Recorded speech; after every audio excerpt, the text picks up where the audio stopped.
Today I'm going to touch on a little of black history today. I want to talk about black history today. All right. I want to open up. Abigail, put the book on the screen, History of Black America by Lerone Bennett, please. All right. Here we go. Before the Mayflower. That's the book that we're going to be reading. We're going to read some excerpts today. Before the Mayflower, A History of Black America. If you don't have the book, get it. It's very insightful, very historically accurate. The page 34. The most important of these events was the European discovery of America and the opening of the New World. It is a point of paradoxical interest that descendants of the first black captives, black Christians born in Spain and Portugal. Black Christians born in Spain and Portugal. These are the ones that many of these historians say, oh, those are Moors. Remember, Moor is just a Latin term that means black. That's it. It does not identify their race. It does not identify their national origin. Those are Israelites. Read. Were with the first European explorers and settlers. Black explorers, servants, slaves, and free men. Servants, slaves, and what? And free men. This was around the time of the conquest, when the Renaissance was underway. Go ahead. Accompanied Spanish and Portuguese explorers in their expeditions in North and South America. Go ahead. They were with Pizarro in Peru, Cortez in Mexico, and Menendez in Florida. 30 blacks were with Balboa when he discovered the Pacific Ocean. Typical of the early black explorers in America was Estevanico, who opened up New Mexico and Arizona for the Spaniards. Other blacks, W.E.B. Du Bois, said accompanied De Soto, and one of them stayed among the Indians in Alabama and became the first settler from the Old World. Now, is that the highlighted area? Yes, sir. Okay, get me Deuteronomy 28 and 64, I'm sorry. The book of Deuteronomy, chapter 28, verse 64. And the Lord shall scatter thee among all people, from the one end of the earth even unto the other. So that verse right there, I just want to pause right there, proves that the Israelites would be scattered. So that's why you read throughout history about blacks that came from Spain and Portugal. Okay, and there were many other places as we have addressed in previous classes. There were skilled farmers and artisans among the first group of African Americans. And there are indications in the record that they were responsible for various innovations later credited to English immigrants. Y'all see that? Later credited to English immigrants. There are many inventions and things that the black slaves had done that they were not given credit for. Remember, if you are a slave, all credit goes to your slave master. So what the slaves had invented and done, great engineering, was credited to the white man. Read on.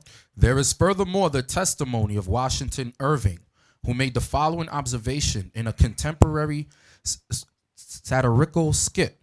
These Negroes, like the monks of the Dark Ages, engross all the knowledge of the... Negroes, like the what? Like the monks of the Dark Ages. Y'all hear that? Go ahead. Engross all the knowledge of the place, and being infinitely more adventurous and more knowing than their masters, carry on all the... Wait, read that part again.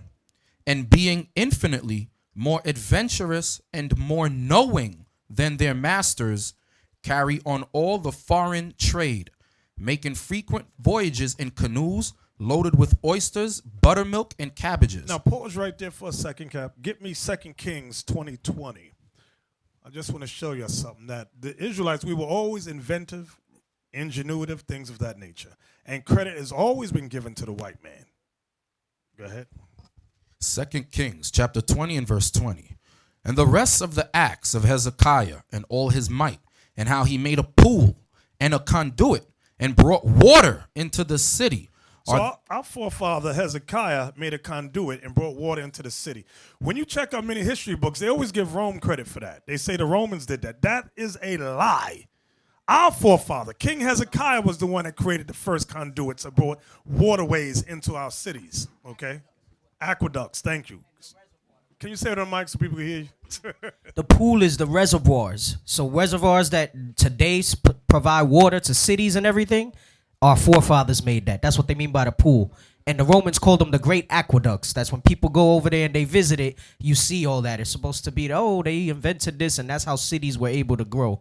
So conduits, you would know it as aqueducts, and pool is reservoirs. Exactly. Very good. Get me Isaiah 38:8, please. The book of Isaiah, chapter 38 and verse 8. Behold, I will bring again the shadow of the degrees, which is gone down in the sundial of Ahaz. So we were able to tell time too.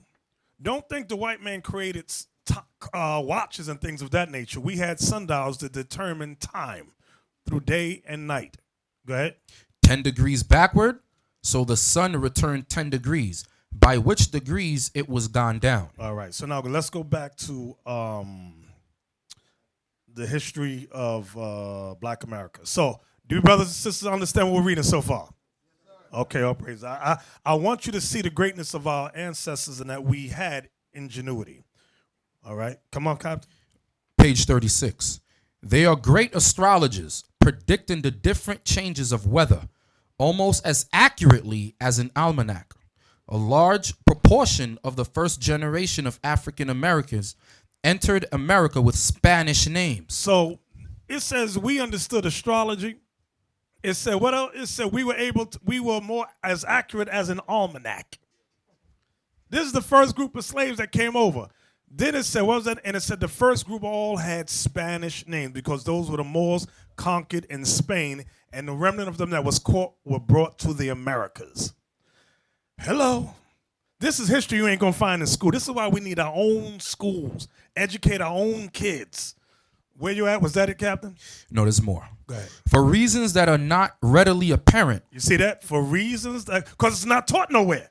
He was discovering stuff. Can I say that word? I want to say the other word, but discovering stuff. He said, what is this?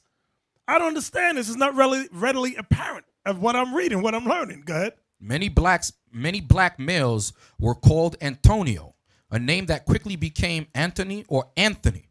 Other popular names of the period included Michaela, Calchacello, Mingo, Pedro, Francisco, Gibani, Marie. Those are the group of slaves that came off the ships, the first ones. Go ahead. Wartello, Tomorrow, Angola, and Tony Congo. Shortly after their arrival in America, many blacks discarded African and Spanish names and adopted English titles. See that? We discarded Spanish names and adopted English titles. I'm going to give you a name, and you're going to like that name.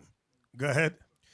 By 1649, colonial officials were able to report that there are in Virginia about 15,000 English, and of Negroes brought thither 300 good servants. The good servants came from different backgrounds with different experiences. Quite a few, as we have noted, came from England, where blacks had lived since the middle of the 16th century. Now, we found out that we lived there way earlier than that. Go ahead. Many came from Spain, Portugal, and the West Indies. Significantly, many were Christians. From there, what page was that, Captain Isaac? 37. Okay, go to page 171 now. I should have it highlighted there. Come on. Page 171. Working the same side of the street, but with a different emphasis, was Alexander Crummell, a pioneer advocate of the concept of Negro identity. So he's discussing Negro identity. Go ahead. A thin, intense Episcopalian priest who preached in Liberia before returning to America as rector of a Washington church. Who can tell me about Liberia? We read about Liberia maybe a month, 2 months ago. We discussed Liberia. Liberia. Can we Google Liberia, please? All right, I'm going to read it. Liberia. Officially, the Republic of Liberia is a country on the West African coast. Liberia means land of the free in Latin. So Liberia is a Latin word that means land of the free.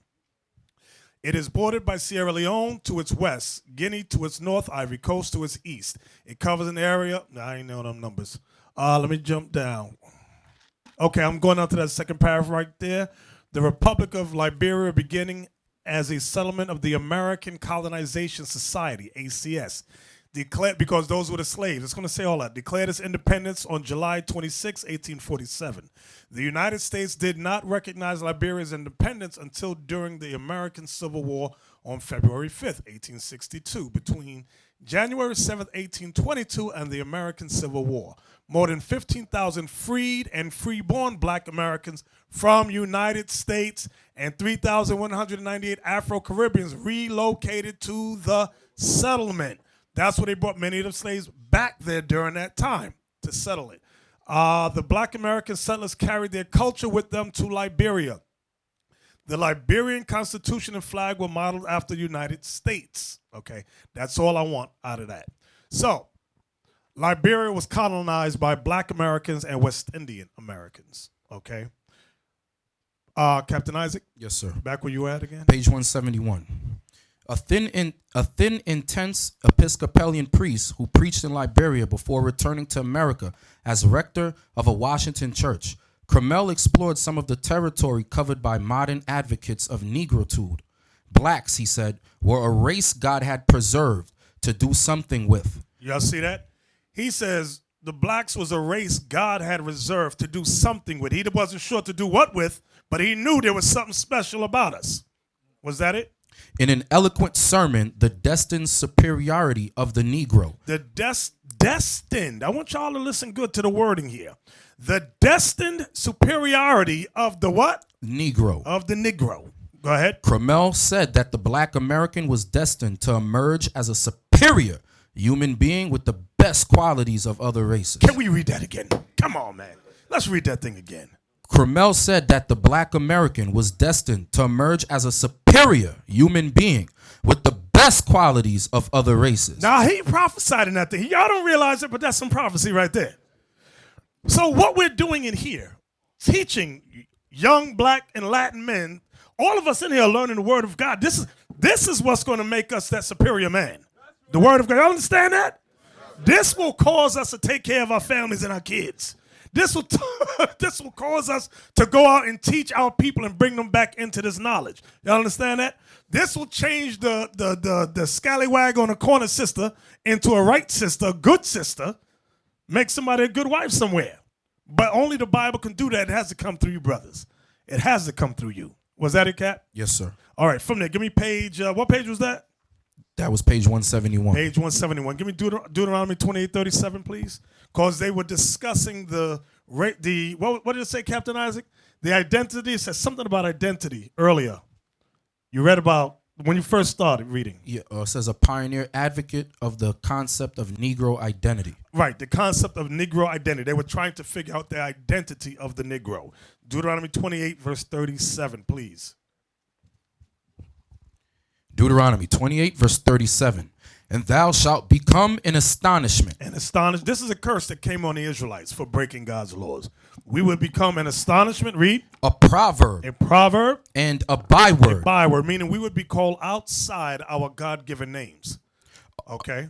Among all nations, whither the Lord shall lead thee. Among all nations. That's why everybody says, oh, they're Moors.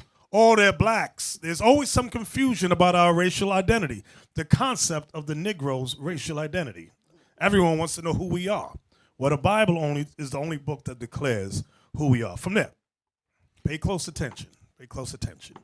A lot of times we talk about slaves and we know that the white man put us through a ringer, destroyed our families, things of that nature. But there were times on the plantations where many of our families lived and we had time to ourselves, and it shows how we dealt. You have it, Captain? Yes, sir. What page is that again? Page 107. Go ahead. Most slaves lived in family units headed by a father and mother. Wait.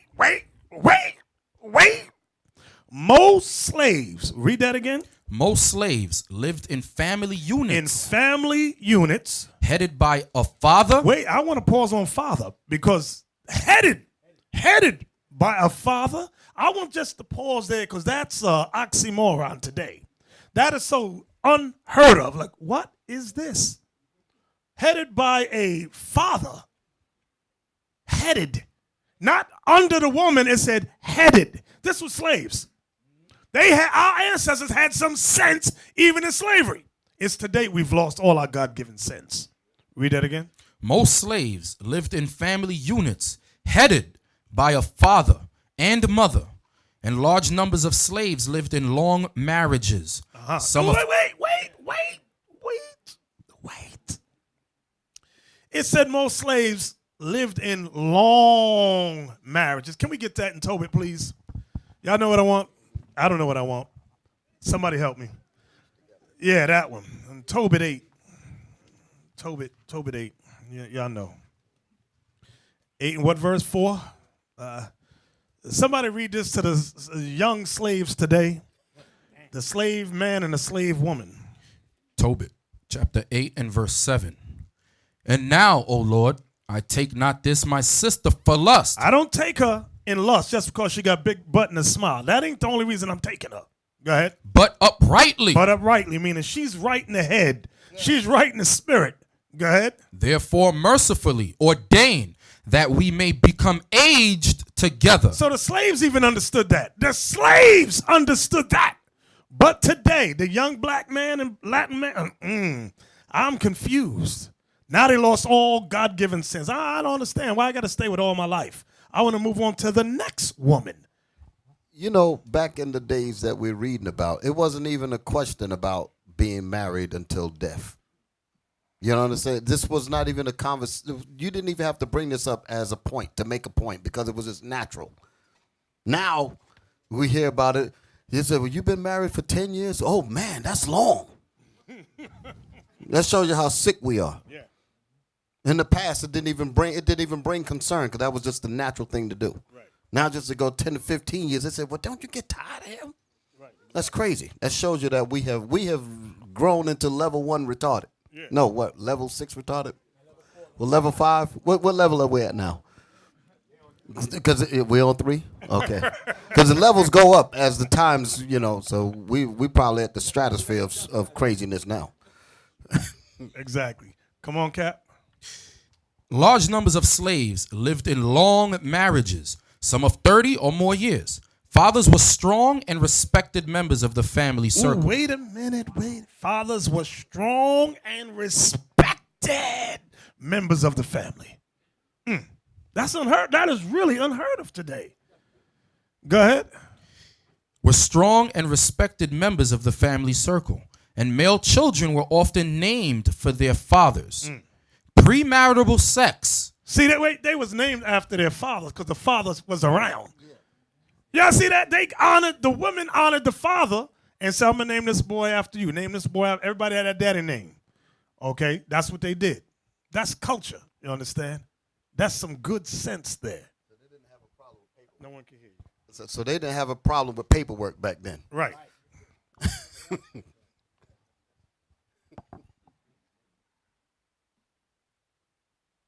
Yeah, the paperwork was the Bible.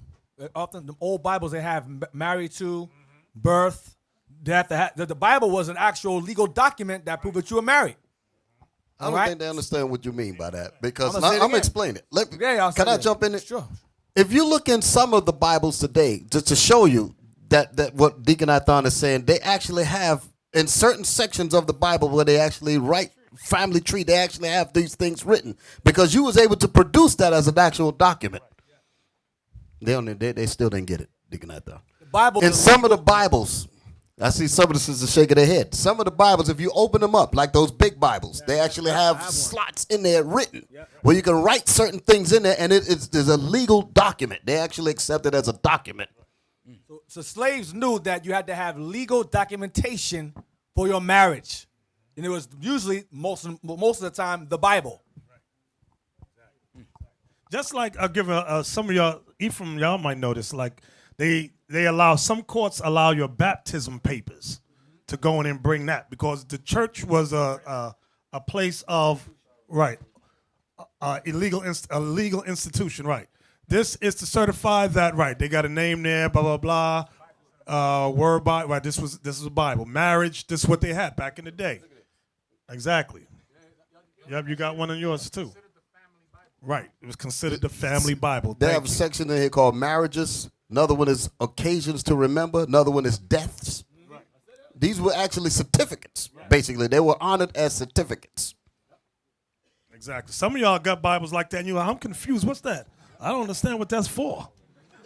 We've fallen a long way. I tell you, level 5. Sitting right there in the book, and we still at level 5.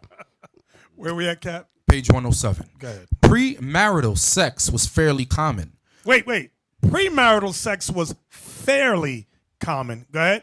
Although the slave community expected a premarital pregnancy to be followed by marriage. Wait. So they didn't have to bring the shotgun. They didn't have to bring the shotgun. If you dealt with premarital sex and she got pregnant, it said the slave community expected you to marry. Can we get that in the scripture? Can we? Exodus. I'm there already. You're there already? Thank you. Come on. The book of Exodus, chapter 22, verse 16. And if a man entice a maid that is not betrothed and lie with her, he shall surely endow her to be his wife. So the slaves had good sense and they could barely read. Here we all got all kind of education to read. It's confused as hell. We free, but we're at level 5. Yeah, we was 5 slavery retard. was at level 1. We on full retard now. With an education. Make no sense. Where we at, Captain? Point 3, page 107. The slave community was more open and more honest about sex, but it did not approve or condone indiscriminate mating and begetting. Wait. They did not what? But it did not approve or condone indiscriminate mating and begetting. Can you get me that in Deuteronomy? Is it 23? You know what I want? 23? No, ho. 23:17. Deuteronomy 23:17. Chapter 23, verse 17. There shall be no whore of the daughters of Israel, nor sodomite of the sons of Israel. So it was not our custom to have women whore around and men just randomly sleep with them and bounce. That was not our custom. Give me that in Ecclesiasticus is 23. You know what I want? Isaac, you know what I want, Cap? No, sir. All bread is sweet to a hoe. Whoremonger. A hoe man. That one. A man whore. Ecclesiasticus chapter 23, verse 17. Wait, let me get it. Ecclesiasticus 23:17, right? Yes, sir. All bread is sweet to a whoremonger. A whoremonger is a man whore. Go ahead. He will not leave off till he die. The only thing that could stop a man whore is death. That's it. So it didn't say a strong woman could change him. No. It said the only thing, sisters, that could change a man whore is death. He got to die. Go ahead. A man that breaketh wedlock, saying thus in his heart, who seeth me? I am compassed about with darkness. The walls cover me, and nobody seeth me. What need I to fear? The Most High will not remember my sins. Such a man only feareth the eyes of men, and knoweth not that the eyes of the Lord are 10,000 times brighter than the sun, beholding all the ways of men, and considering the most secret parts. So you man whores, secret man whores up in here, believe me, God got your number. He sees you, even with all the lights off. Baby, cut all the lights off. Why? So nobody can see us. God said his eyes is 10,000 times brighter than the sun. It's like daytime to him. And he got all the angels is recording everything you're doing. And all your little noises too. Go ahead.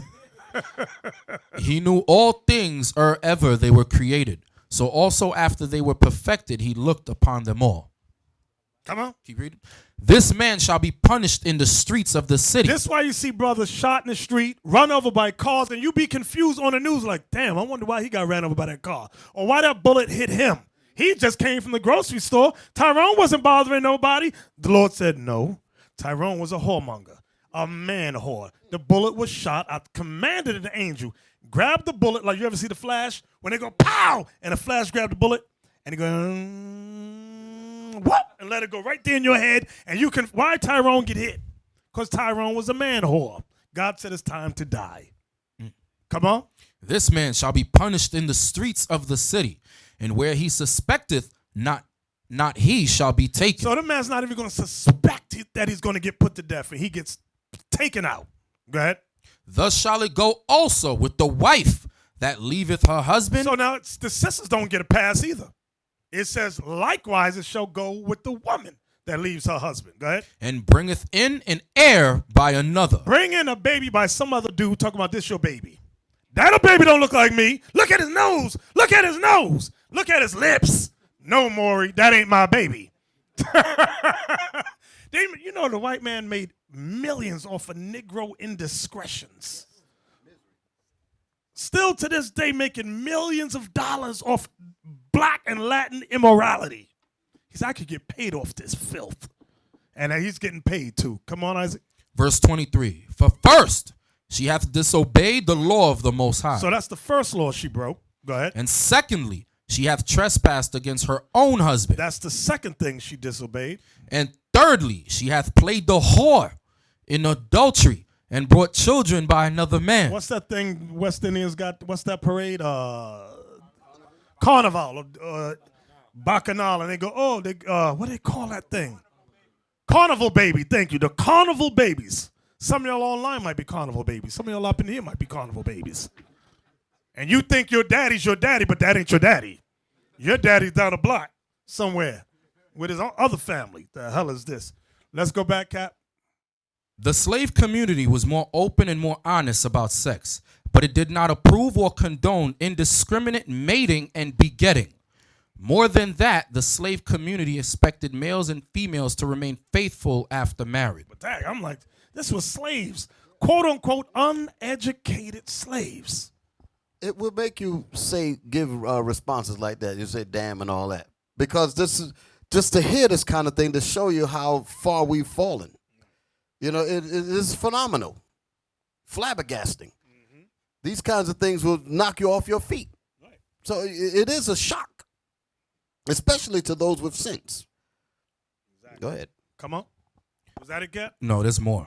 Robert Smalls, who later served in the U.S. Congress, told the American Freedmen's Inquiry Commission in 1863 that if a woman loses her husband, she mourns for him and will not marry for a year and a half unless she is driven to it by want and must have somebody to help her. Meaning she was broke and the man died and he didn't have nothing to leave her. Go ahead. Men and women nourished and sustained by the slave community pressed that struggle. Wait. Men and women what? Nourished and sustained by the slave community. Do you brothers and sisters understand what that means? We took care of our people. The book of Psalms, chapter 37 and verse 25. I have been young and now am old, yet have I not seen the righteous forsaken, nor his seed begging bread. Y'all know why? Because we took care of ourselves. We took care of each other. So what we're reading in the Bible, the slaves had good sense to apply that. Now give me Acts 4. It's one of my favorite chapters and verses. Acts 4, 34, 35. Talk about what did the slaves knew more than you give them credit for. Yeah, they might not have been able to, all of them couldn't read and write. Didn't have your luxurious education, quote unquote, but they had good sense. You got it, Captain? Yes, sir. Come on. The book of Acts, chapter 4, verse 34.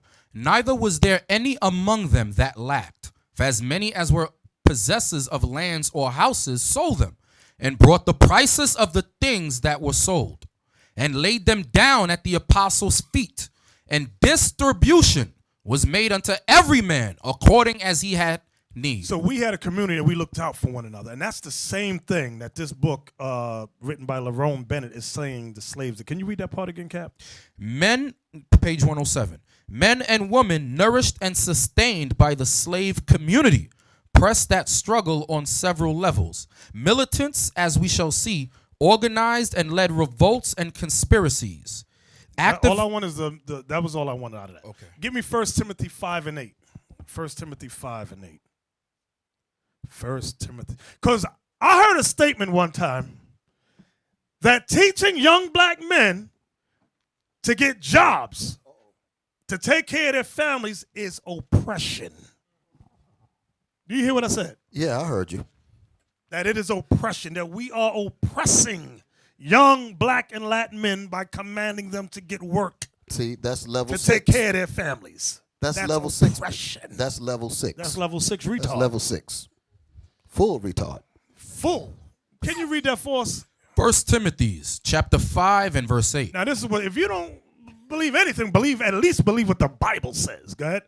But if any provide not for his own, and especially for those of his own house, he hath denied the faith. Wait, does it say she has denied? What does it say? He hath denied the faith. You know why I wanted to say he? Because the man is the head of the house, not the woman. So when you get brothers saying the woman is to go out and work and bust her butt and provide food and shelter for you men, that's crazy. It's A backwards. Can I say A backwards? I don't want to say the full word, but I'll get emails. A backwards. Well, let me say it. Go ahead. It's ass backwards. That's what it is. The ass is leading the body. That's what it means. And the hypocrisy is this. You'll hear Israel say that, and they'll say you can have more than one wife. Then they'll pull Exodus 21, where it says, shall he not diminish? They disregard that part. It says, shall he not diminish? Can we read that? Yes, Exodus 21. Can we read that? Isaac, I'm sorry. Did you finish what you were reading? Oh, no, sir. Finish 1 Timothy 5 and 8, then we go to Exodus.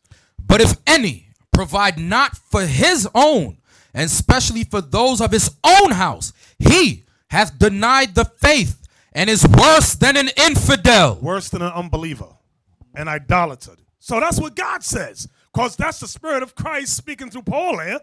Okay? That is a commandment, like it says in Corinthians. If any man be spiritual or call himself a prophet, let him acknowledge that the things I say are the commandments of God. That's what he said. Did he say that? That's what he said. So so now from there, since everybody want to run from Christ, I don't accept that Jesus Christ stuff. I believe in Moses, what he said about marriage. I'm going to show y'all what, like Deacon Nathanyel said. They don't even believe Moses. This is going to prove they don't believe Moses either. You got it for us? Yes, Exodus 21 and 10. If he take him another wife, her food, her raiment, and her duty of marriage shall he not diminish. Her food, her raiment, and her duty of marriage shall he not diminish. Shall he, meaning he's the one that provides those things and cannot withdraw if he takes another wife. One more. Get Genesis 30 verse. Can we read the next verse? Next verse. When they avoid. Avoid the next verse. Watch that verse. They say, oh, no, we don't accept that. Verse 11. And if he do not these three unto her, then shall she go. Oh, I'm sorry. Read it again. And if he. Stop. If who? If he. No, if she. If he. If they. If he. Oh, okay. Do not these three unto her, then shall she go out free without money. Why isn't that law applied? Why don't they use that one? If you don't apply, if he does not provide for her, she can go. Where is that law applied? They don't believe in Moses either. These guys are atheists, secret atheists. Get Genesis 30 verse 30, please. Let's see where Paul got that from. By the way, Christ said that had you believed Moses, you would have believed me, for he wrote of me. You stupid, dumb, ignorant people out there messing up the Bible. Let's see where Paul got the statement from in Timothy 5 and 8. Let's see who he got it from and where it's written. Genesis 30 and verse 30. Mm-hmm. For it was little which thou hadst before I came. This is Jacob speaking to his father-in-law, Laban. Okay? Laban was an extortioner. He didn't want him to leave. Jacob started to get angry. I want to get out of here. Watch what he says. And it is now increased unto a multitude. Me being here living with you got blessed. Both of us are rich now. Go ahead. And the Lord hath blessed thee since my coming. He's blessed you since I've been living here. Go ahead, watch this. And now when shall I provide for mine own house also? What did he say? And now when shall I provide for my own house also? Does it say when will your daughters provide for my house?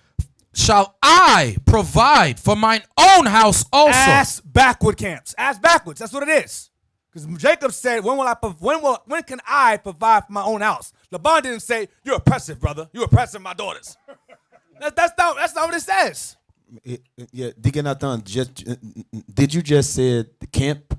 Those are no camp, man. Those are niggas wonders. And they ain't wanting no camps, man. Those are brothers who don't apply God's laws, statutes, and commandments. Then God said they don't fit to be leaders. They set themselves up because they go inside these cereal box and pick up elders. Then they claim they're elder. They ain't no elder to me. I don't respect men like that. The bottom line is that this Bible requires discipline. Okay, the Bible requires discipline. And when you read these laws, it requires you to be a man. And that's what the problem is. People run away from the manhood and lie on it and try to say the Bible ain't talking about what it's talking about because it's literally a challenge to that old man, that old natural man called a Negro. It's a challenge. This Bible is in direct opposition of the Negro that's still inside of many of us. And we're not willing to kill the old man like the scriptures say, mortify those members. You got to mortify that old man. Be born again and check their whole spirit and follow what this Bible says 100%. But because of that, they don't want to do that. Then they start twisting and bending the scriptures around. That's what the problem is. And then they try to make everybody believe that the Bible ain't talking about real change. When we were in St. Martin, Captain Isaac was there along with Officer Mattathias in Tallahassee. I forgot the brother's name. I think it was called, who's the radio show? Ricardo. Yes, sir. When we left, when we were leaving, he made a statement to us. He said, what y'all brothers are teaching, he said, it will put fear in people. He said, not fear in the context of like they're horrified. He said, fear in the context of change. He said people are afraid of change in their life. They have conducted themselves and celebrated certain things. Now they're finding out it's wrong according to God. Now comes change. And he said responsibility. That's where the fear comes in. And it's not just with the regular public. It goes with other camps as well. Change is a fearful thing for a black man. I got to change. You got to change. I want to show you something here. Page 103. Men and Women immortalized by James Weldon Johnson in the poem. O black and unknown bards, the mood and meaning of the products they created varied, as we can see if we look for a moment at the spirituals. There were coded spirituals of protest and defiance. The songs that our ancestors sang were coded. Can you read that part again? They were what? There were coded spirituals of protest and defiance. Coded spirituals of protest and defiance. That's what our ancestors sang. They didn't sing songs like, you remind me of my Jeep. They didn't sing stuff like that. And to this The day, I don't levels keep understand going that up. song. The levels keep going up. We're at 7 now. You remind me of my Jeep. Was that it, Captain? No, sir. Go ahead. There were coded spirituals of protest and defiance based on the passion and eventual triumphs of the Hebrew slaves of Egypt. Wait. Read that part again. There were coded spirituals of protest and defiance based on the passion and eventual triumphs of the Hebrew slaves of Egypt. Our songs is based on our ancestors. Our ancestors had some good sense. When our ancestors heard the history of Moses, we sang songs based on that thing and hoped that we could get that same deliverance. Come on, was there more to that? Oh, Mary, don't you weep, don't you moan. Pharaoh's army got drowned. That's one of the famous spiritual songs right there. A coded song of protest and defiance. Thank you. Now, give me that in Psalms it was 137, 3 and 4. And it had to be coded for a reason. Coded meaning if you sing a song too plain that the white man understand, you know your friendly neighborhood white man, he put us to death. Right. It was coded and then decoded by those who were meant to decode it, There you meaning go. communication between the same people. There you go. And it locked others out. That's the beautiful thing about it. All praises, all praises. Now watch this. Psalms that David spoke. David saw this thing in the spirit. Remember, the spirit of Christ, like we were discussing last night, Lava, the spirit of Christ was in all the prophets, all of them. Let's prove that. Give me that in Psalm, 1 Peter's, where we read it? 1, 10, 11. 1 Peter's chapter 1, verse 10, 11. To prove to you that the spirit of Christ was in all the prophets. 1 Peter's chapter 1 and verse 10. Of which salvation the prophets have inquired and searched. Of which salvation come on, read it And again. searched diligently, who prophesied of the grace that should come unto you. So we're talking about the prophets. Go ahead. Searching what or what manner of time the Spirit of Christ which was in them. Stop. Read that part again. Searching what or what manner of time the Spirit of Christ which was in them. So the Spirit of Christ was in all the prophets. Christ was in Isaiah, Jeremiah, Micah, Ezekiel, David. The Spirit of Christ was in all the prophets. Go ahead. Did signify when it testified beforehand the sufferings of Christ and the glory that should follow.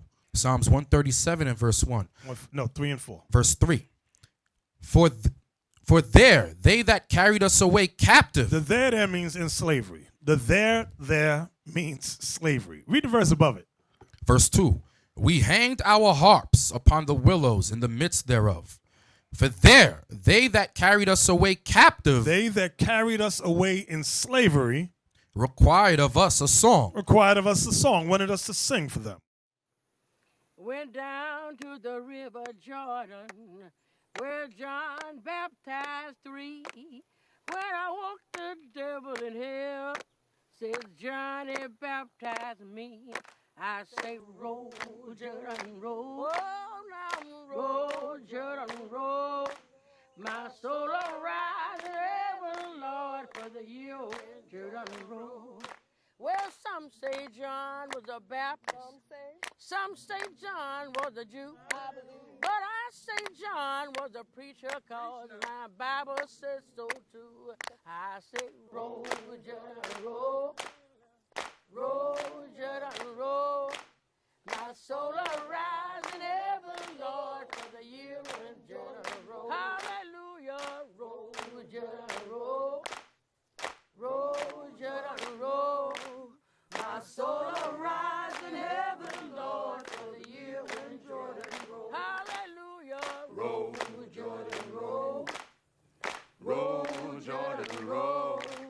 My soul arise in heaven, Lord, for the year when Jordan roll. Everybody say, roll, Jordan, roll. Roll, Jordan, roll.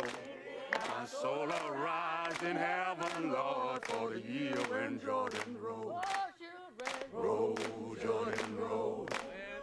Roll, Jordan, roll. My soul arise in heaven, Lord, for the year when Jordan roll. Roll, Jordan, roll. Roll, Jordan, roll. My soul arise in heaven, Lord, for the year when Jordan roll. Go ahead. And they that wasted us. And they that destroyed our race, our identity, our nationality, our family structure, our culture. Go ahead. Required of us mirth. Required of us laughter.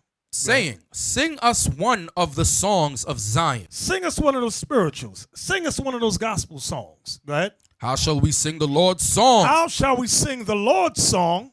In a strange land. In a strange land. Why? Because if we sang the Lord's song here, they would kill us. This is why our ancestors sang coded spirituals. The songs were in code. Okay, because when you read it, the Lord's song is about deliverance. The Lord's song is about destroying your enemy. The Lord's song is about salvation and the death of your enemies. That's what the Lord's song is about. We couldn't sing them songs clear. We want you dead. Make a song out of that. Hey, Martha, you hear what that nigga singing over there? They want us to roast up and die. Kill him, Jethro. You know some of them song names they got? Ebenezer, kill him. From there, go back, Isaac. Go back to get me to page 134. I want to talk about another ancestor of ours. You see the highlights? Page 134? Yes, sir, I do. Come on. Page 134. We're going to do some reading on this one. Come on. Early in life, Turner came to the view that God had set him aside for some great purpose. To accomplish this purpose, he avoided crowds and close companionship. Now, wait a minute. Come on. Early in life, Turner came to the view that God... We're reading about Nat Turner. Go ahead. Early in life, Turner came to the view that God had set him aside for some great purpose. To accomplish... You know what that's like? Can you get me that, Captain? I'm sorry. In Jeremiah, is it chapter 1 or 2? From the womb. 1 and 5. Thank you. Give me that. The book of Jeremiah, chapter 1 and verse 5. Before I formed thee in the belly, I knew thee. And before thou camest forth out of the womb, I sanctified thee. So that means he was sanctified and known in the spirit world before the Lord sent his spirit into his mother's womb. Jeremiah had the understanding that we are all we are in the heavens with the Father. And then he sends us down. Go ahead, go back now. Page 134. Come on. To accomplish this purpose, he avoided crowds and close companionships and wrapped himself in mystery. Read the beginning of that again. Them first few words. Early in life, That's what we want. Early in life, Turner came to the view that God had set him aside for some great purpose. Can you stop right there for a second? You can't just read past that. Just those few words there. Each of us have to see ourselves the way Nat Turner saw it. You just can't read past that and keep going. That statement there is super heavy. You have to see that the Lord himself have set you to do a special purpose. That's the only way you're not going to allow garbage to come before you. You have to see yourself as special. You have to see yourself as the chosen of God who put his hand on you for you to get the job done. Not to pass it to somebody else. You have to see yourself as that person that the Lord said, you know what, I'm going to use you to get my work done. That's why when I hear certain things, my ears pop. And then we just go past it. No. Read that again. Early in life, Turner came to the view that God had set him aside for some great purpose. You have to come to the conclusion within your own self. You have to come to the conclusion and say, you know what? I was not put on this earth to do nothing. I was not put on here to become garbage. I was not put on here to become a hoe, a prostitute, a nigger. I wasn't put here for that. The Lord caused my mother and father to come together to produce me for a great, beautiful purpose. And you have to carry yourself that way. You have to believe that. Go ahead. To accomplish this purpose, he avoided crowds and close companionships and wrapped himself in mystery, systematically ascetic. He renounced tobacco, liquor, and money. There was method in this. So that shows that he had discipline. That's my point. He had discipline from an early age. Go ahead. There was method in this maneuver, as Turner himself admitted. With maturity and increasing recognition. Now I want y'all to listen good to this. Go ahead. With maturity and increasing recognition came a feeling that he was destined to lead his people out of bondage. Like Gabriel, like Denmark Vesey, Turner found food for insurrection in the Bible. What? Wait a minute. Read that one more again. Like Gabriel, like Denmark Vesey, Turner found food for insurrection in the Bible. I don't know what y'all think the Bible is a book of. Some of y'all think the Bible is a book of love. And the Bible was always used for insurrection against oppression.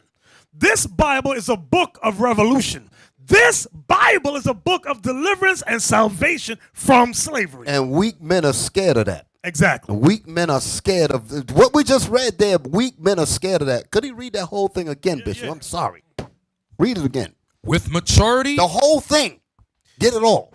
early in life, Turner came to the view that God had set him aside for some great purpose. If you come to that conclusion, you say, you know what? God has set me, like I was saying before, God has set me here for a special, particular purpose.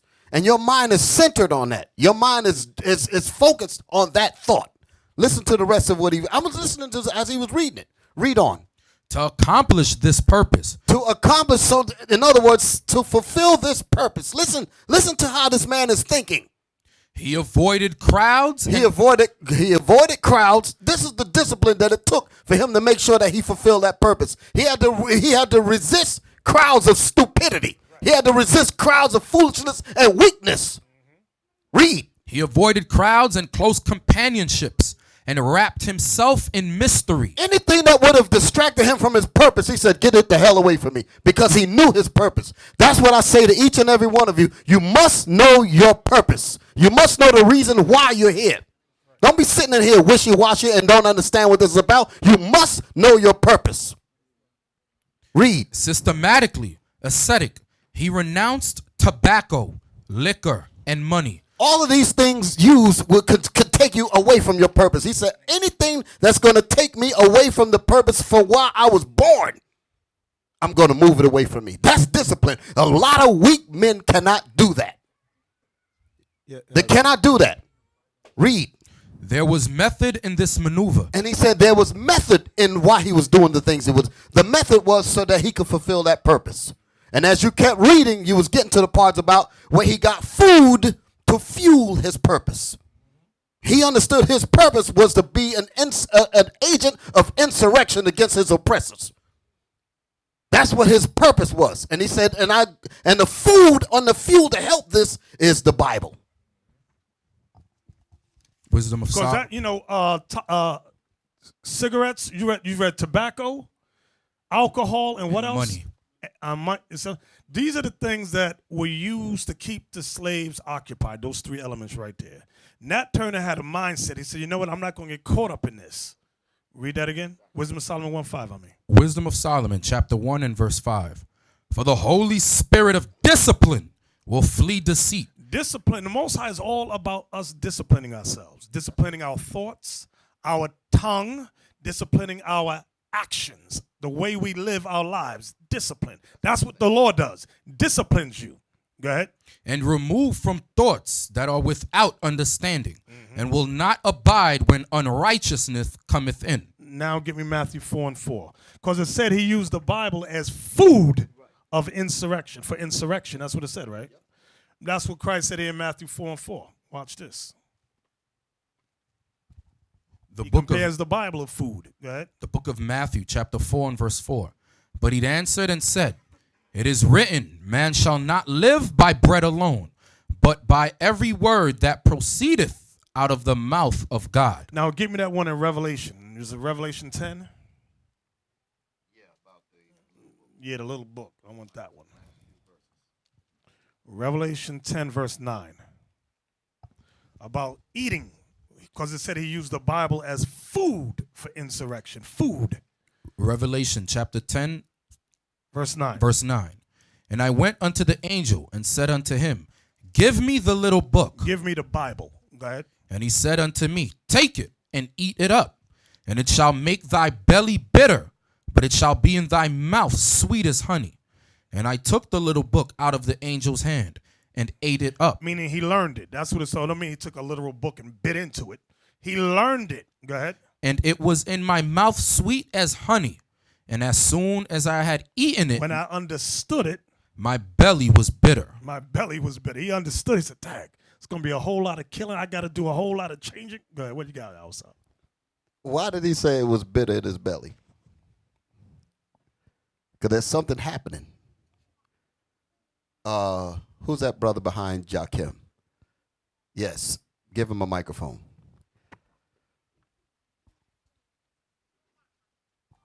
Shalom. Shalom.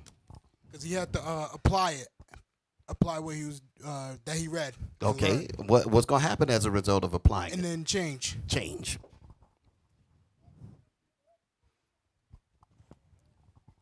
Because when you came in, when you came in here, you didn't have any problems until you started applying the law. That's when the trials came up. That's when the fire came up. That's when the family and everybody else coming onto you. That's when you say, oh, shoot, this. Because when you first got it, it was sweet. I found out I was an Israelite. I'm the greatest. Then here come the troubles. Oh, damn, I didn't know it was going to entail all of this. Brothers getting scared, nervous. We were talking about that earlier. Nervous because of trials and all that. Go ahead, Bishop. I'm done. Where we at? Oh, you had a clip for us. Let's look at this clip. Yeah. You got a clip for us?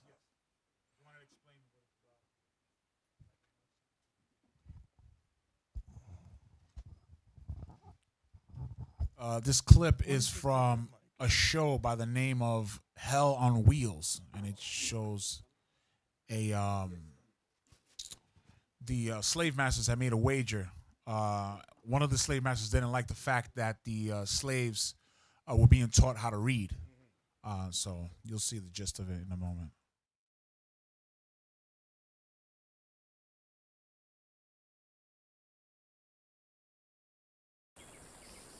Wives, submit yourselves to your husbands as is fitting in the Lord. Husbands, love your wives and Do not be harsh with them. Children, obey your parents in everything, for this pleases the Lord. Slaves, obey your earthly masters in everything, not only when their eyes on you and to curry the favor, but with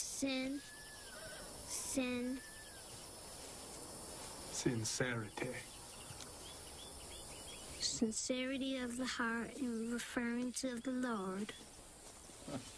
Oh, I don't believe it. How old are you, boy? I ain't been on yet, sir. Pay up, gentlemen. It's dangerous, you know, teaching them to read. That's true. Nat Turner was taught to read. Nonsense. Let me show you. Boy, can you explain to me the meaning of what you just read? No, master. See? It's like a parrot reciting Shakespeare. Well done, Elam. Well done.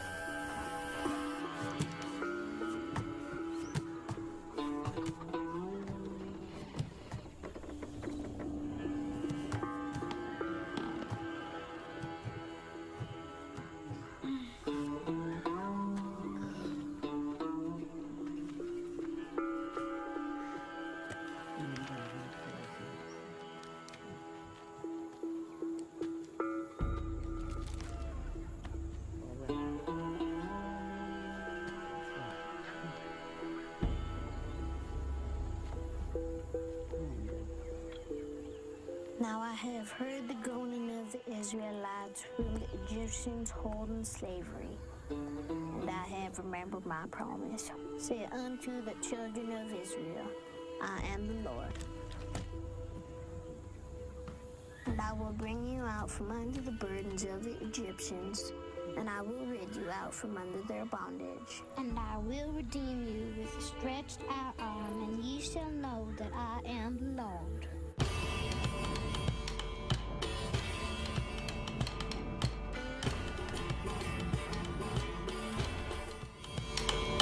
Now that's a heavy clip, bro. That clip is That's some heavy stuff. I get chills every time I see that thing. That's some heavy stuff. Now, what they say that art reflects life. Y'all heard that term before? Art reflects life. This really happened. Yeah, Okay, these kinds of situations happen. How you think we had people like, or situations like Nat Turner, Denmark VZ, Gabriel Prosser, and all these people that we read about in history as the agents of insurrection? How do you think these things came up? Because of incidents or situations like this really happened. Okay? And that coded thing was, again, he played dumb in front of the snake, played dumb in front of the fox, till the fox went away. Then the duck got up and went and taught the people, basically. Y'all get it. I'm just throwing it out there just to make it digestible a little bit. Go ahead, Lava. Yeah, but you notice that the young man was so smart. The Lord put that young man so smart. He didn't only read it, he memorized it in case the master will come. After he read it, he closed it, say, in case somebody come, they don't see no book there. He was just talking general. That's how wise he was. You understand? But when he was read it to the master, he acted like he could not read the book. But look how fluently he read it, then memorize it. You understand? So that's how you're supposed to play them at your jobs. Not every comment you have to answer. You have to play dumb. Yeah, you're a Christian? Yeah, I'm a Christian. I just keep it moving. You understand? Yeah, you're a Christian? Yes, I'm a Christian. I pick up many customers. Yeah, I'm a Christian. I keep it moving. Some of them I say, not that type of Christian you think I'm.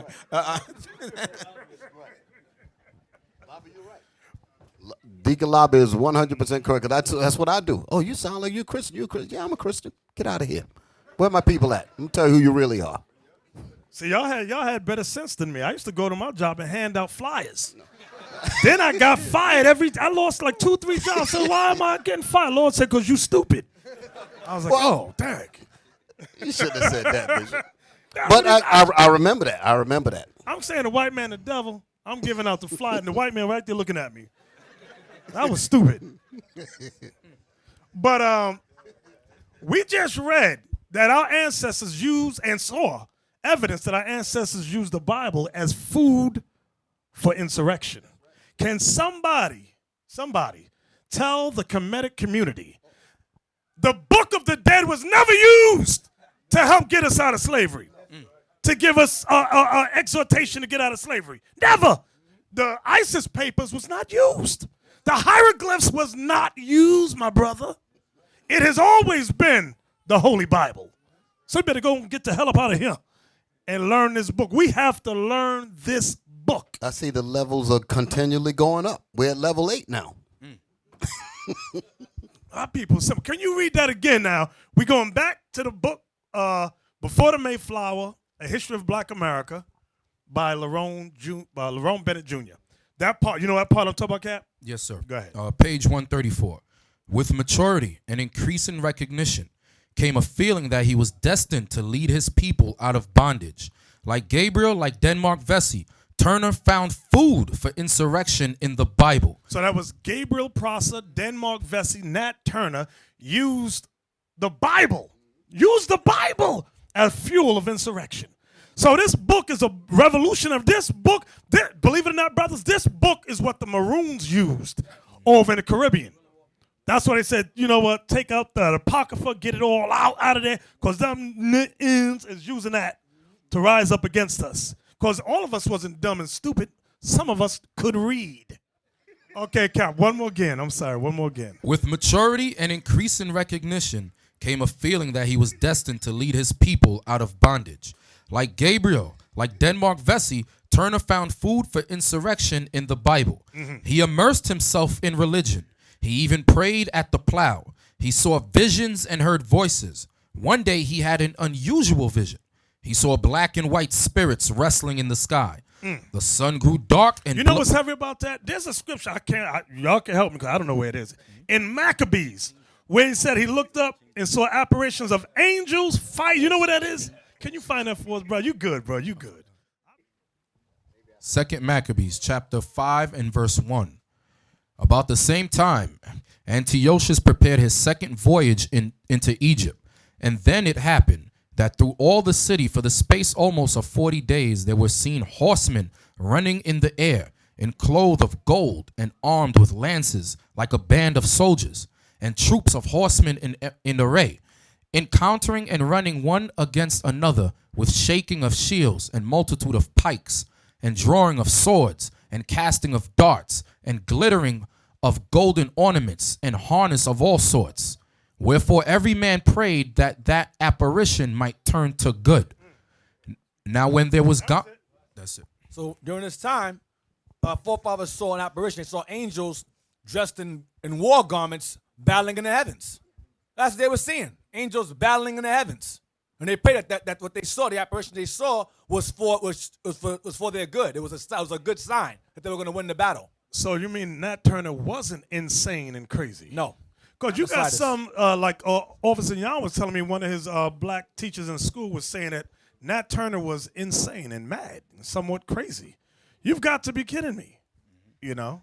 I'm surprised you didn't mention this, Bishop. Years ago, me and you went to Washington Irving High School. I forgot about that thing. And this subject came up. And there was a brother that was in the class that invited us to the school because it was Black History Month, I believe it was, and the subject matter was about Nat Turner. And the teacher had given the student a syllabus to follow. And within the information within the pamphlet that he gave him, when it got to this part here about wrestling black, read that statement again. That he saw about the dream. He saw visions and heard voices. One day he had an unusual vision. He saw black and white spirits wrestling in the sky. In the literature that was given to the student, they took the term black and white out. And they said blue and green spirits wrestling in the sky. Why did they do that? They changed it. I still have the tape, so don't tell me I don't know what I'm talking about. I have the literal tape when we went down there. So why did they do that? With them. Why did they change the terms of black and white spirits to green and blue spirits? So Why that, did they do? So that you don't appoint them when others read it. Know that it's going to be them. Right, right. They did not want them to think that maybe it's supposed to be me. That's the point. And we brought the worst thing about it to them was we straightened it out. We retranslated it in front of everybody. The teachers, man, y'all got to see the tape. The teachers was looking around the room. They looked crazy as they like, these niggas went and told the truth about what's lying. Well, they went crazy. That thing was something. Yeah, go ahead. Yeah, you know what's so heavy about vision? Vision, your eyes can open while you see vision. A dream is when you're in a trance, your eyes can be open. You understand? Like you see a brother just looking, but he's looking at something he's seeing, but you probably see his eyes open. So he's seeing it in his trance. He was in the trance. He see it. You understand? So be very mindful. Exactly. Where we at, Cap? Page 134. He saw visions and heard voices. One day he had an unusual vision. He saw black and white spirits wrestling in the sky. The sun grew dark and blood gushed forth in streams. Ordinary things appeared to the mystical slave in a strange light. While plowing the field, he saw drops of blood on the corn. While walking in the woods, he found hieroglyphic characters in blood on the leaves. He concluded from all this. Now, you know it wasn't no hieroglyphic. That's how they described it. It wasn't no hieroglyphs. The hell is this? Go ahead. He concluded from all this that the day of judgment for slaveholders was nigh. Another vision confirmed this conclusion. The Spirit, he said, told him that on the appearance of a sign I should arise and prepare myself and slay my enemies with their own weapons. The sign appeared in the form of a solar eclipse in February 1831. Turner immediately chose 4 disciples, Henry Porter, Hart Travis, Nelson Williams, and Samuel Francis, and set his face towards Jerusalem. Some historians believe he found warrant in the famous passage. From that time began Jesus to show unto his disciples that he must go unto Jerusalem and suffer many things of the elders and chief priests and scribes and be killed. Right. So there was a city in Virginia called Jerusalem. Jerusalem County. Jerusalem County. Thank you. So he used that scripture to strengthen him. What are you gonna say outside? I'm gonna prove that it wasn't hieroglyphs that it was reading. Start with that hieroglyphs garbage again. While walking in the woods, he found hieroglyph characters and blood on the leaves. They said they saw hieroglyphics, Egyptian writing, right? Listen, read. He concluded from all this that he concluded from the hieroglyphics. Let's see what he concluded from hieroglyphics. Come on. He concluded from all this that the day of judgment for slaveholders was nigh. You tell me what Egyptian book gonna talk about what we reading in the Bible. Right. That's showing you there ain't no damn hieroglyphics. It's a bunch of garbage. All of the stuff that he's reading comes out the Bible. Right. You see that? Read it again, Captain. Yes, read sir. that statement again. While walking in the woods, he found hieroglyphic characters and blood on the leaves. He concluded from all this that the day of judgment for slaveholders was nigh. That's in the Bible. Right. Okay? That ain't in no hieroglyphics. Read. Another vision confirmed this conclusion. The Spirit, he said, told him that on the appearance of a sign, I should arise and prepare myself and slay my enemies with their own swords, with their own weapons. The sign appeared in the form of a solar eclipse in February 1831. Turner immediately chose 4 disciples, Henry Porter, Hart Travis, Nelson Williams, and Samuel Francis, and set his face towards Jerusalem. Some historians believe he found warrant in the famous passage. So, turn his face toward Jerusalem. Ain't no hieroglyphic writing going to tell you that. You see that? See, that's what I'm saying. You got to pick up on things like this. That's what we picked up when we went to that school and heard that BS. We said, nah, you devils are lying. We're going to tell you the truth about what this thing is really saying. Exactly. We don't care. From that time. All we want is the highlighted areas. Yes, okay, sir. go ahead. From that time began Jesus to show unto his disciples that he must go unto Jerusalem and suffer many things of the elders and chief priests. And so now, wait a minute. Nat Turner chose 4 disciples. Remember, Christ had 3 favorite ones. And Christ, just as Christ explained that he must go to Jerusalem and suffer many things, Nat Turner was doing the same thing with his. And he got all that from the Bible. Go ahead. And suffer many things of the elders and chief priests and scribes and be killed. There was a Jerusalem in Virginia in that year. It was the county seat of Southampton. Turner decided to attack it on July 4th, but he became ill and the day passed. Wait. What month and day? July 4th. July 4th. So he wasn't celebrating firecrackers and all that? Not at all. He was being a firecracker. Yeah. He was blowing stuff up. Go ahead. Turner decided to attack it on July 4th, but he became ill and the day passed. There then came another sign, the peculiar color of the sun on August 13. Turner set another date, Sunday, August 21st, and told his disciples to meet him at a wooded retreat near his slave master's farm. On the appointed day, the disciples gathered on the banks of Cabin Pond, where they ate barbecue, drank brandy, and discussed death. Can I say something? And discuss death. Wow. When you know that you have, I want y'all to understand the mind state of our brother, Nat Turner. He's a man that is driven with the knowledge of knowing that God chose him for a specific purpose. Y'all with me? If you dealing with a man like that, that man is so determined you can't even get near him with foolishness. I'm listening to the focus on how this man is zeroed in on what he believes he has to do. When you have somebody like that, there's no turning them around.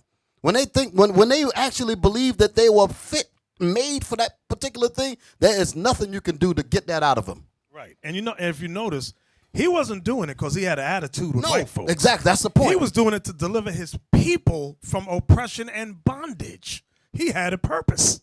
Okay. Come on. On the appointed day, the disciples gathered on the banks of Cabin Pond, where they ate barbecue, drank brandy, and discussed death. Nat, a non-drinking man who... Negroes can't talk about that today. Why are we going to talk about that? Let's have a council on death. Let's sit around and talk about death. Nat, a non-drinking man who appreciated the value of a dramatic entrance, did not join them until late in the afternoon. Then he appeared suddenly and ran his eyes over the group, noting that 2 additional slaves were present at the invitation of his disciples. Turner asked one of them, Will, how came he there? Will replied that his life was worth no more than others, and his liberty as dear to him. This was the man they called Will the Executioner, ain't it? Yes, sir. Okay. Go ahead. 6 feet tall, or nearly so, well developed, with a back covered with whip scars and a face disfigured by a scar extending from his right eye to his chin. Will was the slave of a cruel master. He was said to be the strongest man in the county, and he bore a special grudge. His master had sold his wife to a Negro trader. Will later handled the broad axe with such passion that Nab dubbed him Will the Executioner. Stop. Read all that again. He was sharpening the sword in his mind before he even got the sword in his hand. Because he said, he said the Negro trader, a white man, you sold my wife away. So the anger was there. Read it again. Read that again. 6 feet tall, or nearly... You feel the passion in what you hear it. I feel it. Go ahead. Read that thing. 6 feet tall, or nearly so, well developed, with a back covered with whip scars and a face... So he got reminders all on his back from this beast whipping me. And then you're going to sell my wife. Go ahead. And a face disfigured by a scar extending from his right eye to his chin. Will was the slave of... He got a scar extending from his right eye to his chin. So that meant he got whipped in the face. Go ahead. Will was the slave of a cruel master. He was said to be the strongest man in the county, and he bore a special grudge. His master had sold his wife to a Negro trader. Will later handled the broad axe with such passion that Nat dubbed him Will the Executioner. A broad axe. What does that look like? You get look at that thing. He handling that with precision. And he was screaming, Maccabees! Shoot. See there? That'll scare most people just to look at it. Have one of them come down on your head. A man handling that, mad as hell, his wife is sold, and his name is Will the Executioner. Damn.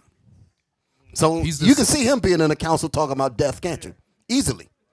Elder, he's the same guy when they left, I forgot the name of the slave owner, but they left the house, and then as they were walking, they were like probably a mile away. He realized, oh, damn, I forgot the baby, the little Edomite baby. So Will went back and crushed the baby's head with that axe. We're going to level 9. Now, you know that was not the Christian thing to do. That was not the Christian thing to do. No, man. The defiant spirit of the disciples pleased Turner, and he outlined his plans. They would strike that night. Wait, notice he said the defiant spirit of what? Of the disciples pleased Turner. See what kind of men he had around him? He said, I like y'all spirit because y'all are defiant. He didn't have no mealy mouth, stay marshmallow. What's the word? Stay soft cream in the middle. We don't want those. No. Stay puff. What? Say it on the mic. I can't say it. What is it? State Puff Marshmallow Man. Yeah, he didn't have dudes like that around him. No, you go sit in the corner somewhere. I need defiant spirits around me. These brothers had purpose. They understood what their purpose was, at least that day. There you go. Come on. The defiant spirit of the disciples pleased Turner, and he outlined his plans. They would strike that night, beginning at the home of his master, and proceed from house to house, killing every man, woman, and child. In this way, he explained, they would terrorize the whites and stampede them. Then he said, women and children would be spared, and men to who ceased to resist. That's it. On that. No, there's more. Turn the page. I did. Turn the page again. Ain't no more? It's not. It's underlined. You want me to read those? Yeah, read the underline. Yeah. Can't leave any of that stuff out. Bring all that. You got us at the edge. We want to get the rest of it. All right. Then he said, women and children would be spared, and men to who ceased to resist. About 10 p.m., the conspirators left their retreat and moved to the home of Joseph Travis. They were 7 men, armed with 1 hatchet and a broadaxe. 24 hours later, they would be 70, and at least 57 whites would be dead. At the Travis home, Turner climbed through the window and led his men to the bedroom of the couple who had the great misfortune to own papers certifying their ownership of a slave named Nat Turner. Hold it now. See, at first you had us like we were watching it, then we went to commercials. We was like, wait a minute, where's the rest of the picture? So now you brought us back. This scene that he's reading is in a video. What's the name of that video? Uncle Tom? Goodbye, Uncle Tom. They actually have a very beautiful illustration of what he's reading. I mean, the smashing the baby up and all that. All that's in there. Read on. Without preamble or warning, the said Nat Turner aimed a death blow at the head of Joseph Travis, but his aim was faulty and Will finished the job, killing both Travis and his wife. Two teenagers in an upstairs bedroom were also killed. An infant sleeping in a cradle was overlooked. As they left the house, Turner remembered and invoked the terrible rule that neither sex nor age was to be spared. 2 men returned and slew the infant. Now, y'all might be crying right now about this thing. Can we get that in the Bible? Psalms, chapter 137 and verse 8. O daughter of Babylon, who art to be destroyed, happy shall he be that rewardeth thee as thou hast served us. Happy shall he be that taketh and dasheth thy little ones against the stones. Damn. They didn't get it. They didn't get that picture. They didn't. Y'all have to again visualize this thing. Read that again. So I'm gonna give you the graphics. So you gotta get the graphics. The HD. Psalms 137, and let's start at verse 7. Remember, O Lord, the children of Edom in the day of Jerusalem, who said, just like Will the executioner remembered what happened to him. So the anger was in him. Come on. Who said, erase it, even to the foundation thereof. O daughter of Babylon, who art to be destroyed. So when he said race it even to the foundation, this was the Edomites tearing up our thing. What was it? The Babylonians? Yes, sir. I'm trying to remember the history. Right. The Babylonians destroyed it, and the Edomites was saying, tear it up, destroy it. Mm-hmm. Okay. Go ahead. Happy shall he be that rewardeth thee as thou hast served us. Happy shall he be that taketh and dasheth thy little ones against the stones. So he didn't say that they're going to be doing this while they were crying. They said they were going to be happy to grab the baby's feet and look for a stone. You see, when you grab the baby's feet, you got to grab both feet. There's illustrations of the Spaniards doing that to our brothers and sisters. Yes. Okay, show that to them. There it is, right there, right there. Look, blow that up. You see the white man? Get the baby. Okay, right there. That's a stone, right? That's a stone wall. Y'all see that? Take a look at it. Look at it. That's a stone wall. That's the Edomite that got one of our children in his hands. Y'all see that? Captain, where we at? Page 136. Go ahead. Moving swiftly and quietly through the night, the little band cut a swath of red, chopping down old, young, male, and female. At almost every stop, additional slaves joined them. Y'all see that? I took my station in the rear. You know what's heavy about that? I said additional slaves joined them. Our people need to see something. They need to see an example of a shepherd, people doing something, and they will come join you.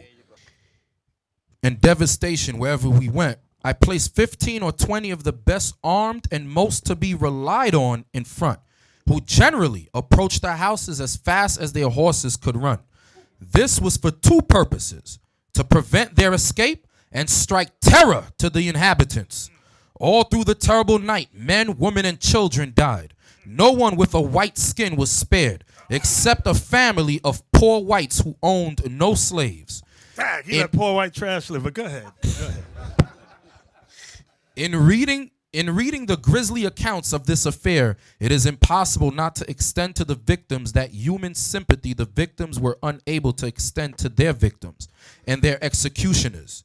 It is to be observed, too, that the victims were victims, more than anything else, of history and of a boomerang effect of a violent system they supported and or derived benefits from. Wait, you know what's heavy about that? There's a law about slavery. Can we get the law? In Exodus 22:16, something like that. There's a law, and Christians don't like to read this law. Ask a white Christian to explain this law to you. They're going to go, as soon as they hear it, the law's done away with in Jesus. All right, 21:16. And he that stealeth a man and selleth him, or if he be found in his hand, he shall surely be put to death. Nat Turner was applying the laws of God. They said, you know what? This law needs to be enforced now. That's what he was doing. Now somebody, Christian right now, is thinking, well, that law really seals my fate. But I'm going to rely on white man Jesus to get me. Ain't no such thing as white man Jesus. Jesus ain't going to save. Give me that in Revelation now, 13:10. Here is the precept for that law in case you're thinking that law is done away with in Jesus. Revelation chapter 13 and verse 10. He that leadeth into captivity shall go into captivity. He that killeth with the sword must be killed with the sword. Here is the patience and the faith of the saints. Hallelujah. Hallelujah. This is the mindset all of us have to have. Here is you call yourself a saint. Patiently, we must wait for that thing to come to pass. Now let's go back to Lerone Bennett. Page 136. It is to be observed, too, that the victims were victims, more than anything else, of history and of the boomerang effect of a violent system they supported and or derived benefits from. It is not true, as so many commentators have said, that Nat Turner initiated a wave of violence in Southampton. The violence was already there. Slavery was violence, and Nat Turner's acts, however regrettable they may be on a personal level, were responses to that violence, and must be appraised historically, systematically, and politically. Why don't they give him a holiday? Exactly. Exactly. Was but that you know, no, there's more. You know, there's a lot of information that's coming out of that thing. You know, what that last part that they read there goes to the Jedi mind trick that they try to use on our people to make it think like, well, you're perpetrating violence. And the point is that he said that he was reacting to a system that was already violent. Right. So it's really self-defense. That's right. Exactly. Can we read on? None of this was apparent or perhaps even relevant to the white citizens of Southampton. They always play stupid, but go ahead. Who were seized with a nameless dread when the first bodies were discovered on Monday morning. Not knowing who or what was behind the killings, the citizens panicked. Imagine you waking up. They waking up and seeing dead white folks. What the hell is this? Go ahead. And they're so dumb, they don't realize that they're evil as hell. They're supposed to have dead white people all over the place. Not knowing who or what was behind the killings, The citizens panicked, fleeing to the swamps or barricading themselves in public buildings. Some left the county, several left the state. Meanwhile, Nat Turner rode on, picking up slave recruits at each stop, moving closer and closer to Jerusalem.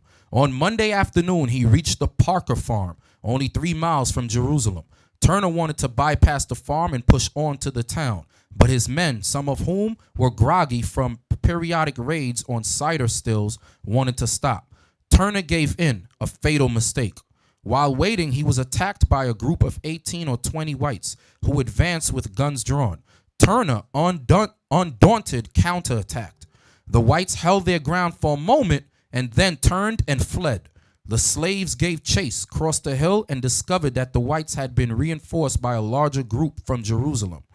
Forced to give ground, the rebel leader decided to retrace his steps and recruit additional slaves. But by now, the tide was running strongly in favor of the slaveholders, who defeated the rebels at a second skirmish on Tuesday. After this encounter, Turner retired to Cabin Pond and waited for his disciples to regroup. After waiting for a day or so, he dug a cave and went into hiding.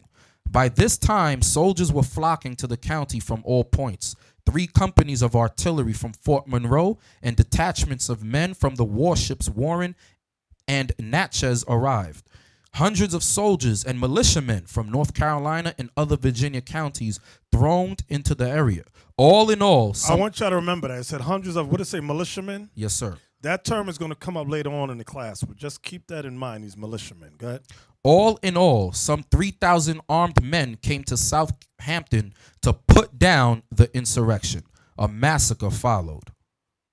The purpose of all this was not to find or punish members of Nat Turner's army. The purpose, frankly acknowledged by many of the participants, was to terrorize and condition potential Nat Turners. Wait, stop that right there. That right there. Read that part again. The purpose of all this was not to find or punish members of Nat Turner's army. The purpose, frankly acknowledged by many of the participants, was to terrorize and condition potential Nat Turners. Some heavy stuff right there. Read that again about frankly. The purpose of all this was not to find or punish members of Nat Turner's army. The purpose, frankly acknowledged by many of the participants, was to terrorize and condition potential Nat Turners. Writing in the Richmond Constitutional Whig on September 3rd, 1831. So hold it, wait a minute. So basically what they're saying that we are terrorized today from following anybody that would lift us up. That's the reason why they try to turn our people away from leadership. They want to terrorize you by when you have righteous organizations trying to deal with the people. They want to terrorize you against following this. Same thing. Same thing. And they'll use terms like you're a cult. Exactly. That's the main. That's the saying. That's the psychology behind it. I want y'all to really see what we're reading here and understand that nothing has changed. Writing in the Richmond Constitutional Whig on September 3rd, 1831, John Hamlin Pleasance put it bluntly. Let the fact not be doubted by those whom it most concerns, that another such insurrection will be the signal for the extermination of the whole black population in the quarter of the state where it occurs. Among those most immediately concerned was a slave who later told Thomas Wentworth Higginson that at the time of the old prophet Nat, the colored folks was afraid to pray aloud, for the whites threatened to punish them dreadfully. What happened, because of Nat Turner, they called him the prophet. They called him the prophet. We were afraid to pray out loud because the white man was forbidding us to pray out loud to our God, the Most High. They would put us to death. Right. We were terrorized. That's what it says, letting you know that black people were terrorized. Because they didn't want us praying against them like it teaches us to do in Luke 18. Is it Luke 18? Luke 18, where Christ said, pray for the death and destruction of your enemies. No, that ain't in the Bible, that brother. That can't be that. No.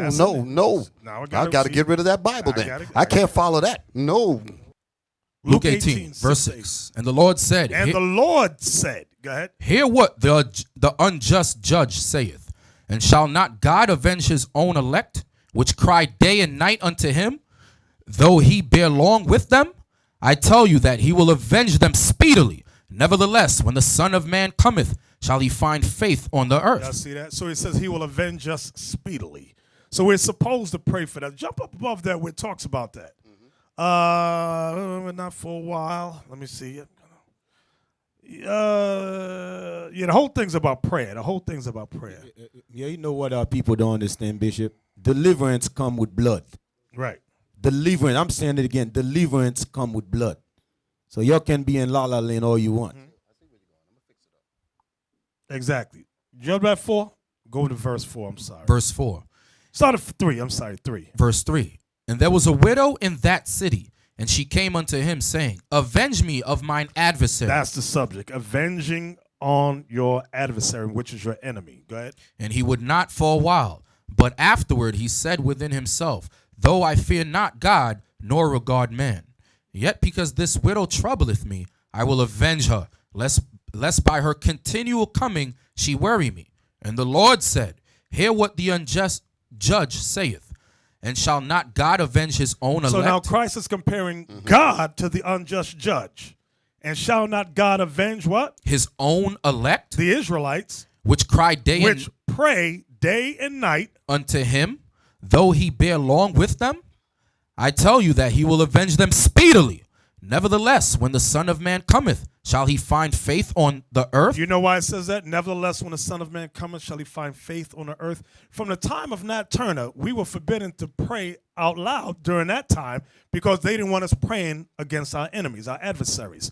So now, with Christianity's onslaught, they made put in our heads that it is a sin to pray to God for vengeance against your enemies. Most black people and Latin people say, no, you're not supposed to do that. Love your enemy. I don't know. They blur the lines in scriptures. They twist scriptures. That's what they do. This is when what we're reading is going to occur. All right. I don't want no misunderstanding, no confusion. Zechariah 9, let's start at 12. Zechariah 9 and 12. Turn you to the stronghold, ye prisoners of hope. The stronghold is the Holy Bible. Go ahead. Ye prisoners of hope. We're the prisoners of hope. We're prisoners because we're in captivity and we're hoping for deliverance. Go ahead. Even today do I declare that I will render double unto thee when I have bent Judah for me. So he's going to bend the southern kingdom, starting with Judah, to do his will. Go ahead. Fill the bow with Ephraim. He's forming us into a weapon. Ephraim and the northern kingdom is going to be, we all going to be transformed into a living weapon. Go ahead. And raised up thy sons, O Zion, against thy sons, O Greece. See that? Against thy sons, O Greece. So there is going to be a war. Let's find out when. Go ahead. And made thee as the sword of a mighty man, and the Lord shall be seen over them. So that's, y'all see that part? And the Lord shall be seen over them, meaning the chariots. That ain't on this side. That's going to be on the other side when Babylon's destroyed. So I don't want nobody thinking, well, it's going to be here in America. It ain't going to be here in America at all. So nobody get no dumb thoughts. Go ahead. And the Lord shall be seen over them, and his arrow shall go forth as the lightning, and the Lord God shall blow the trumpet, and shall go with whirlwinds of the south. See that? Those are the chariots. Go ahead. The Lord of hosts shall defend them, and they shall devour and subdue with sling stones, and they shall drink and make a noise as through wine, and they shall be filled like bowls, and as the corners of the altar.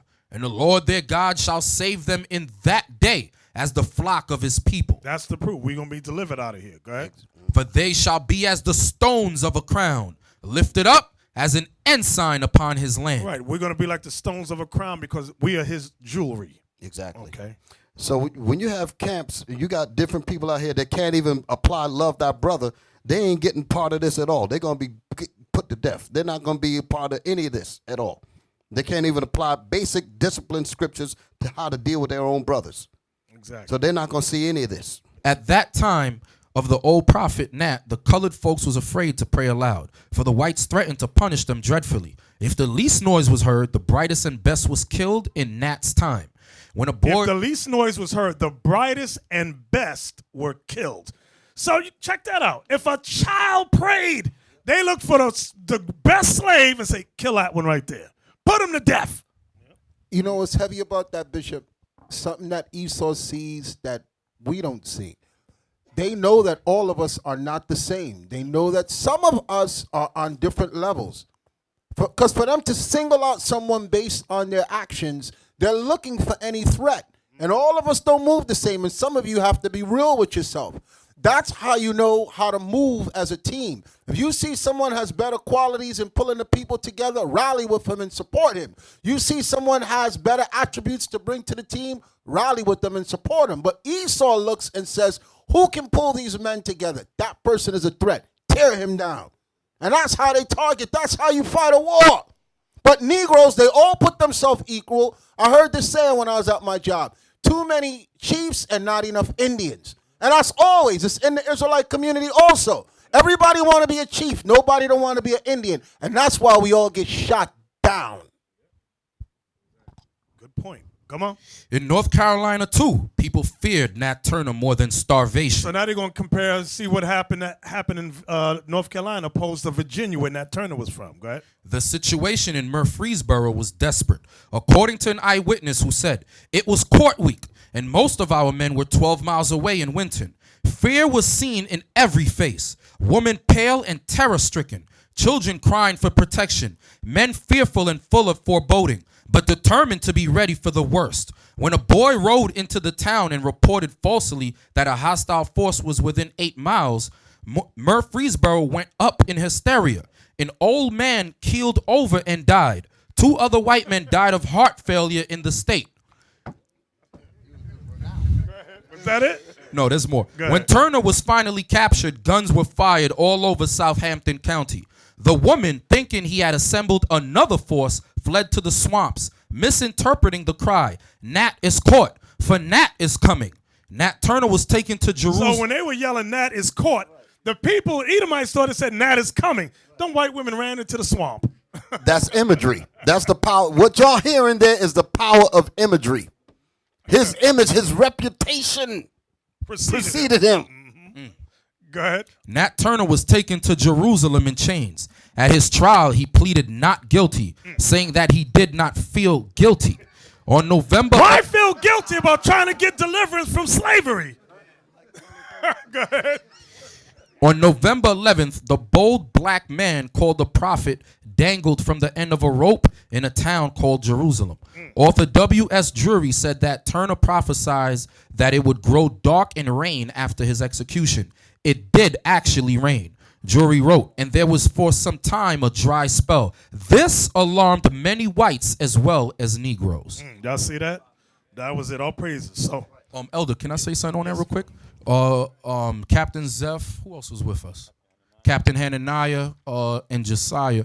We had the privilege of going out to Virginia to meet one of the descendants of Nat Turner. His name is Bruce Turner, great grandson. He knows the story like the back of his hand.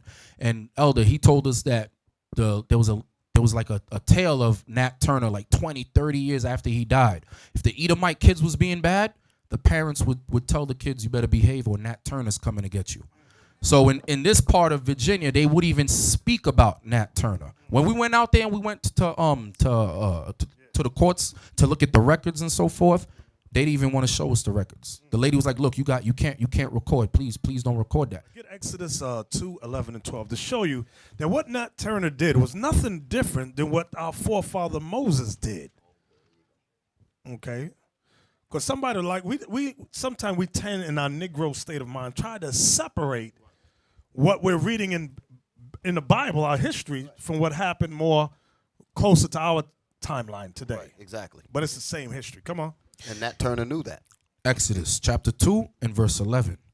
And it came to pass in those days when Moses was grown that he went out unto his brethren and looked on their burdens. And he spied an Egyptian smiting in Hebrew, one of his brethren. And he looked this way and that way. And when he saw that there was no man, he slew the Egyptian and hid him in the sand. See what Moses did? That's Moses, the prophet Moses, killed the Egyptian for smiting the Israelite. Okay? That's how our forefathers got down. So that's why I say I don't know what book some of our brothers be reading. Okay? I was reading the other day. Actually, I'm not reading. I was looking at, you ever look at the families of Martin Luther King Jr. and the families of Malcolm X and look at where both their families are today? And their families, it's amazing because one family is somewhat wealthy because King's family has an institute in his name. Esau supports them. One of the sons was in like an assemblyman or something of that nature in politics and all that. Then you look at Malcolm X's family, who was not supported, not only by Esau didn't support him, black folks abandoned him. And two of his children according to when you look online, were in prison. One for putting an assassination plot against Farrakhan, and the other one was for fraud, bank fraud, things of that nature, something like that. Bishop, didn't Yes. even the grandson get in trouble? The grandson went to jail for killing Malcolm X's wife, Betty Shabazz, burned her alive. Burned her in the alive. bed. I'm looking at the two families. I'm like, dang, what the hell? You know, and Esau, they support King's family 100%. But Malcolm's family said, nah, let them rot. Let them die. You can see it when you interview them. They're always speaking in a way as not to bring up anything offensive. They're always speaking in that middle, you know, that was a different time. Things are different now and things have changed. Nothing has changed. If things change, then the prophecy wouldn't be what it is. Judgment is coming. Okay? But they want to rock you to sleep and make you believe that things are better. They're not better. Exactly. And when you look, King was very, very intelligent, brother. Very intelligent, just as Malcolm was. And they became a threat when King decided to join with Malcolm. And that's when Malcolm was assassinated later on King. America, I wrote this thing out. America, they have given away millions of acres of land to your friendly neighborhood white man. They have given millions of acres of land to poor whites who come from Europe, Poland, Italy, things of that nature. And they've done this and they have somewhat prospered when you look at it. America provided European peasants with an economic foundation. Not only did America give away land, but they provided financial funding. I'm going to show y'all that that's exactly what they did, because a lot of times you'll go to work or be at school and whites will tell you, work hard, pull yourself up by your bootstraps like my ancestors did, and you can be successful in society. Okay, The Columbia History of the World, okay, editors John A. Garrity, Peter Gay, by Harper and Row Publishers. Now, let's go inside the book. Notice where I have it underlined. It says the massive influx into America between 1830 and 1924 of some 35 million immigrants, and large majority of them men and women in their 20s and 30s, attracted by the greater opportunities and higher wages America offered. Let's go to the next page. Like all industrializing countries, America needed large amounts of capital for economic growth and for the social overhead of an urban technological society. Immigration played some part in meeting this need, willy-nilly. European countries had to pay the cost of nurturing immigrants who, when ready to become productive members of society, left for America. In the 19th century, the subsidy this practice bestowed on the American economy amounted to at least $1,000 for each new settler. So what happens to all the hard work, pull yourself up by your bootstraps like their ancestors didn't? That's a lie. You know how much $1,000 back in the 1800s was? You got to be kidding me. You got to look at you have to look at the total disrespect and contempt for them to even say that to you.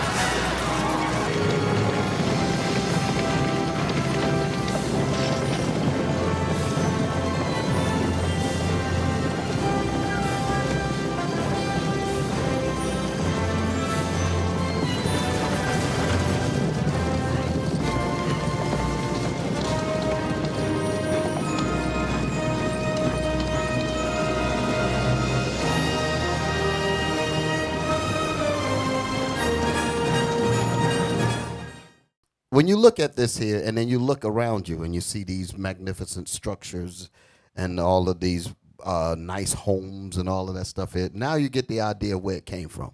Because they did not, as they were saying, pull themselves up by their bootstraps. When they came and stole the land, they simply built on it what they stole. And that's the way you really have to look at it. So you cannot be here and being happy that you're in this condition. This is the more reason why we have to be a disciplined people and follow what our Lord and Savior told us to do so that we can get the hell out of here. Exactly. Now let's see the next video, Abiel. I want to see, it flows too, Little House. Thought I might tell you a story. Oh, please, Pa. Little House on the Prairie, the deluxe remastered edition. Kansas, here we come. Experience all 9 seasons of the groundbreaking series. You like home? Good. Because we got one now. Relive the memories As long as you do your best, Laura, we'll always be proud of you. of one courageous family Yeah. Come on. that sets out on an amazing adventure and discovers a thrilling new world. On your mark. Get set. Celebrate the characters you cherish I'm Mary Inglesman, and that's Laura. and the stories you'll never forget. Will you marry me? Of course I will. The timeless series you grew up with comes to life like never before. You're a lucky man, Mr. Ingalls. That's the one thing in his life I'm absolutely sure of. See your favorite family beautifully restored. Well, Ingalls family, how's it look? With all 9 seasons presented in their complete and uncut format for the first time since their original TV broadcast. I can't count all the things you taught me. And exciting new bonus features, How's that sound? That sounds good to me. including the 40th anniversary documentary, The Little House Phenomenon. I've decided something. What's that, Heffa? Home is the nicest word there is. Own all 9 seasons of Little House on the Prairie, Deluxe Remastered Edition. Let me tell y'all something. You might not realize it. The Ingalls family was nothing more than a family of colonial thieves. They were thieves. The whole family was thieves. Y'all didn't pick that up? They got $1,000. That's why I had to read this. I had to set it up like that. $1,000. They came over and now they settled with stolen land. And many people, black, white, Latin, everybody. I just love the Ingalls. No. Deuteronomy 19, verse 14. Thou shalt not remove thy neighbor's landmark, which they of old time have set in thine inheritance. So it was an inheritance not to be touched. Read it again.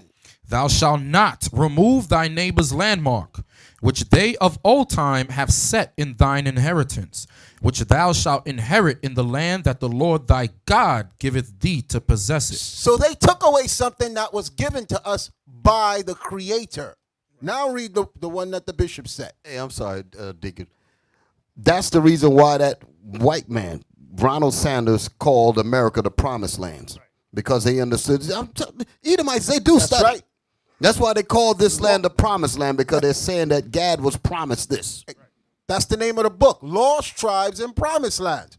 The person that gave those eyewitness accounts of the people he encountered in the land knew, according to what Deacon Yawasop is saying, that this was promised to these people. That's why he wrote that stuff there. Exactly. Read that. Deuteronomy 27:17. Cursed be he. What's that word?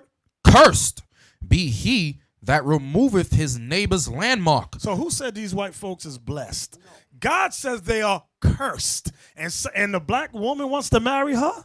The black man wants to marry her. The black man wants to marry the white woman? God says they are cursed. But you think that's all good in Jesus. No. Y'all are crazy. Did you finish that? Yes, sir. Can I give you another one, Bishop? Yeah. Y'all gonna love this. Give me Proverbs chapter 23, verse 10. Remember what you just read. Cursed be he that removeth his neighbor's landmark. Now look at this beautiful prophecy here. Proverbs chapter 23 and verse 10. Remove not the old landmark, and enter not into the fields of the fatherless. Because when they came to take us down, the first person to die was your father. That's right. They killed the men first. They massacred the men. Okay, there was a documentary on YouTube I was watching. I couldn't even finish it. It was a long documentary where they were speaking about Wounded Knee and a few other encounters. And they detailed it of Little kids moved a little bit after they shot down the grown-ups, and they were just walking through shooting little kids in the head. Little kids were crawling under their mother to try to hide, and they would push the mother over, see the trembling child, and shoot the child. Read it again. Remove not the old landmark, and enter not into the fields of the fatherless. And this is why. Read on. For their Redeemer is mighty. He shall plead their cause with thee. And that's what we waiting on. That's what we waiting on. That's why we tell y'all don't get stupid and don't go rise up with no evil in your head saying y'all want to do things to people. The Most High is our Redeemer. He's mighty. And if you move on these people without his say-so, what you're saying is you don't believe in the scriptures. And you know what evidence of that, Deacon Asaph? When you read in the book of Numbers, when the Most High told the children of Israel to spy out the land, and Joshua and Caleb came back with a good report and said, we could take the land. But the other 10 men said, no, we can't take the land. So then the Most High was mad. So then sometime later, the men said, okay, let's go take the land. Moses said, don't go now. God is not with us. And they said, we're going to go anyway, and got put to death. Because you got to wait on the Most High's commands. You got something, Thon? Yes. Give me Sirach 34 and verse 21. About Elder mentioned earlier about how they're colonial thieves. They're also colonial murderers. Right. The Lord going to show you that now. Sirach chapter 34 and verse 10. Now in the book by Bartolome de las Casas, he quotes this scripture because he witnessed them killing our brothers and sisters on this side of the world and taking the land, the Spaniards. Read this. He that hath no experience. No, 34 verse 21. 34 verse 21. The bread of the needy is their life. He that defraudeth him thereof is a man of blood. Read again. The bread of the needy is their life. The bread of the needy is their life, meaning our food, this land was our life. Go ahead. He that defraudeth him thereof. He that takes it from him, go ahead. Is a man of blood. Read the next part. It's going to explain it again. He that taketh away his neighbor's living slayeth him. That's what they did on this side of the world. He that taketh away his neighbor's living slayeth him. Go ahead. And he that defraudeth the laborer of his hire that's what Nat Turner was responding to. They had us working for them for free, laboring in the land that was stolen, and they had us working it for them for free. Read again. And he that defraudeth the laborer of his hire is a blood shedder. That's what he saw. He's a blood shedder. And therefore, if you live by the sword, you're going to die by the sword. Like Revelation 13:10 says. Exactly. Get Micah chapter 2. We got to realize the Bible is the greatest history and prophetic book on the planet Earth. There's no other equal to this book. That's why we don't play games with the Bible. We're going to tell it to you straight. Whether your feelings get hurt, sometimes your feelings need to get hurt. You got it for me, Captain? Micah chapter 2. Woe to them that devise iniquity and work evil upon their beds. And work evil on their beds while they're sleeping. Go ahead. When the morning is light. When they get up in the morning. They practice it. They practice it. They practice the evil they devised on their bed the night before. Go ahead. Because it is in the power of their hand. They had the guns. They had what's that special gun they had? The Gatling gun. They created all kinds of new weapons. Go ahead. And they covet fields. They what fields? Covet fields. Covet means to desire wrongfully. Covet that which is not yours. Go ahead. And take them by violence. How did they take the fields of America? By violence. That's who said this? God. This is what God is prophesying to us. Come on. And houses, and take them away. So they oppress a man and his house, even a man and his heritage. So this is an oppressive man. He oppressed us and he oppresses our house. Bishop, you know what's heavy about that? All of you can remember, well, I don't know what they teach now, but I know when I was growing up in elementary school, they reinforced in our heads that the natives were so stupid they gave the land up for beads and trinkets. Right, right. Okay? Exactly. 20 they keep showing the picture of the simple natives coming up with their hands out, and the white man like, these helpless little children, let's just take their beads, and that's what they want to reinforce your head. But the Bible says it was through bloodshed and violence. That's right. No negotiations, broke every single treaty. Many of these Edomite leaders, they sat down in an attempt to appear civil. Like they'd have the American Indians come up, sit down, but then they would sit down and create, present deeds of sale in incomprehensible illegal documents. That couldn't be understood. Right, could not be understood. Only they could understand it. Exactly. That's what they do. To this day, many of the descendants of these so-called pioneers or settlers receive federal subsidies. Many of them were used to set up militia groups. Remember that word. They were used to set up militia groups to ward off Native American Indians and slave revolts. Now, you're going to ask, what does that got to do with us today? It has everything to do with us today. Now, before I get to it, because I'm going to hit y'all with something. Let me get it. Let me look. So we discussed how they look us in the face and say, pull yourself up by your bootstraps, right? We discussed that, brother? Yes, sir. Okay. They will never admit that they have murdered. They have stolen. They don't admit that at all. Neither their descendants. Thomas Jefferson with his lying self. That what's the thing Thomas Jefferson wrote? The Declaration of Independence. Lie. It's a lie. You hear what I said? The Declaration of Independence is a lie. American Indians realized that back then, and so did the slaves. So this is all a lie. It said, I can't quote, we hold these truths to be self-evident, that all men are created equal. And they are endowed with certain inalienable rights. Well, let me see if I wrote it down. Inalienable rights, that among these are life, liberty, and the pursuit of happiness. That's it. That's all a lie. It had nothing to do with black people, Native Indians, Latinos, had nothing to do with us. Now, right, nothing with the 12 tribes. Now, let me show you the next video. Give me Young Turks. I want the Young Turks video because they say we're all equal, right? When we watch this video, because some of y'all in here, some of you sisters might be thinking, we are all equal. I don't know. I'm going to show you a video right now that just happened in the news. And it's going to prove out of the white man's mouth. You might not believe God, but when the white man speaketh, thou shalt believeth. And hold it now. I'm glad you said it there because I was thinking on those terms. When he comes before you, he comes, as I call it, his whiteness. He believes in that whiteness. He said, you don't understand. I got whiteness rolling with me. Y'all step back. Let me speak. He said, just let me talk to them. I don't have to bring no paperwork. No, Nina, just let me speak. Because all I have to do is talk.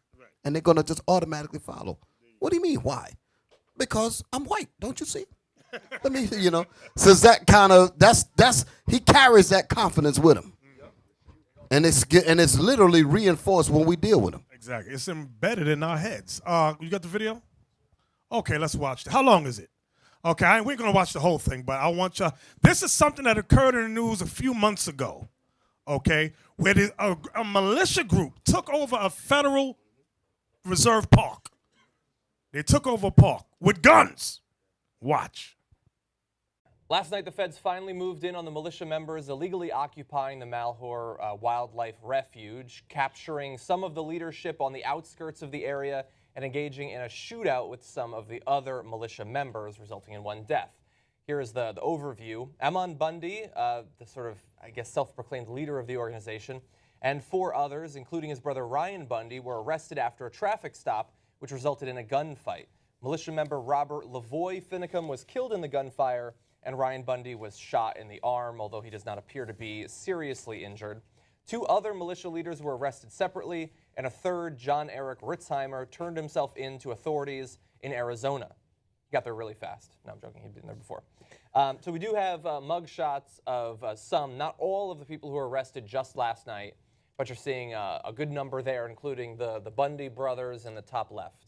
Yes. First of all, I'll just jump in right there with the last graphic that John had there. One of the militia leaders arrested in Arizona. What the hell is he doing in Arizona? Yeah. Like, this is amazing to me. Well, there have been crazy open borders basically this entire time. They're going into town. No, but they're buying supplies. They went and bought groceries. So the thing that amazed me is I kept reading and reading, trying to figure out how are these guys contained earlier, before the shootout. Now we have more details because of the, I don't even know if it's fair to call it a shootout. One guy got killed because he charged the cops, okay, because of the rest. And then when you read into the details, you find out, no, they're free to come and go. Dude goes to Arizona. Nobody arrests them. Yeah. They go get groceries. Nobody arrests them. Well, they go talk to they say they went and talked to the federal authorities, the FBI, unarmed. They'd have conversations with them. Yeah. Well, Early FBI, no. If you're having a conversation with a dude who took over federal property with a weapon, here's the conversation. Here how that conversation goes. You're under arrest. That's how that conversation goes. This story is the definition of white privilege. And if you don't see that you got white privilege, well, you have it and don't realize it. Yeah. Which is the whole point. Now, eventually, this Finicum guy got shot. Let John give you all the details. Yeah. And then I want to come back with some of the privileges that they had that no one else in the country would be afforded. Yeah. I mean, look, I think it's easy to criticize, but I think that they were doing a classic starve out where you just really hope that they don't buy enough groceries for all of them to eat. That's what the government does. They lock them down, they starve them out. They don't eat with them necessarily. But yeah, we do have the details on Lavoy, which we'll get to in just a second. But right off the bat, we have a commentary by head Bundy, Cliven Bundy, political leader apparently now, who says this is a total disaster to be happening in America where we have federal people killing innocent people. He defines innocent differently than I do, I think. We believe that these federal people shouldn't even be there in that state and be in that county and have anything to do with this issue. Well, I feel that way about a different group than the federal people. I have some sons and other people there trying to protect our rights and liberties and freedoms, and now we've got one killed, and all I can say is he's sacrificed for a good purpose. Agree to disagree on that. Now, in terms of the reaction from the militia members. So the militia members find out that Lavoy has been shot, and there's immediately both an uproar in the militia circles right there in Oregon and around the country, but then we also have sort of different ideas of exactly what happened to him, and it took a little while for the real story to come out. So first, here is video released by militiamen in Oregon when they find out that one of their own has been killed in a shootout with the police. Media has been ordered to leave. That means they're coming to kill us, and they don't want them to see that. They're going to murder all of us, and the medias are cowards.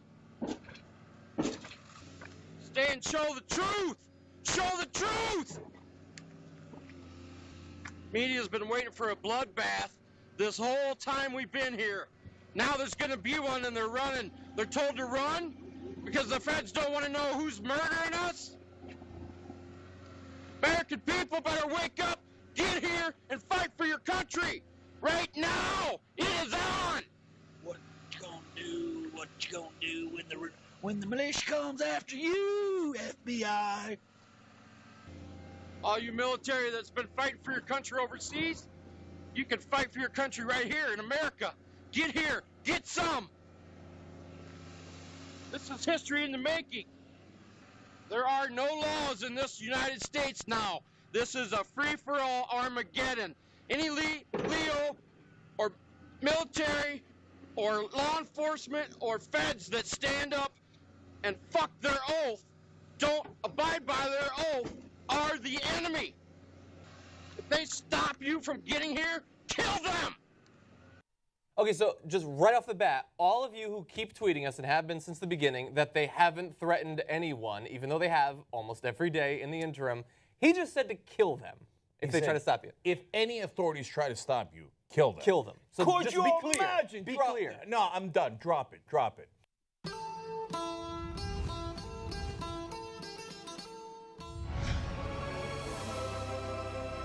Could you imagine if armed black people looked at a camera and said, if the cops stop you at all, kill them?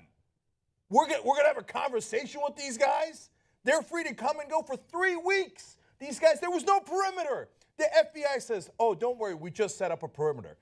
Goddamn right I'm worried. Why didn't you set up a perimeter the first time that they captured a federal building armed, talking about how they're going to murder people who come and try to take it from them? That is theft of federal property. By the way, it is a sentence punishable for up to 10 years if you take any federal property above $1,000 without permission. That is exactly what happened here. They took fairly large federal property.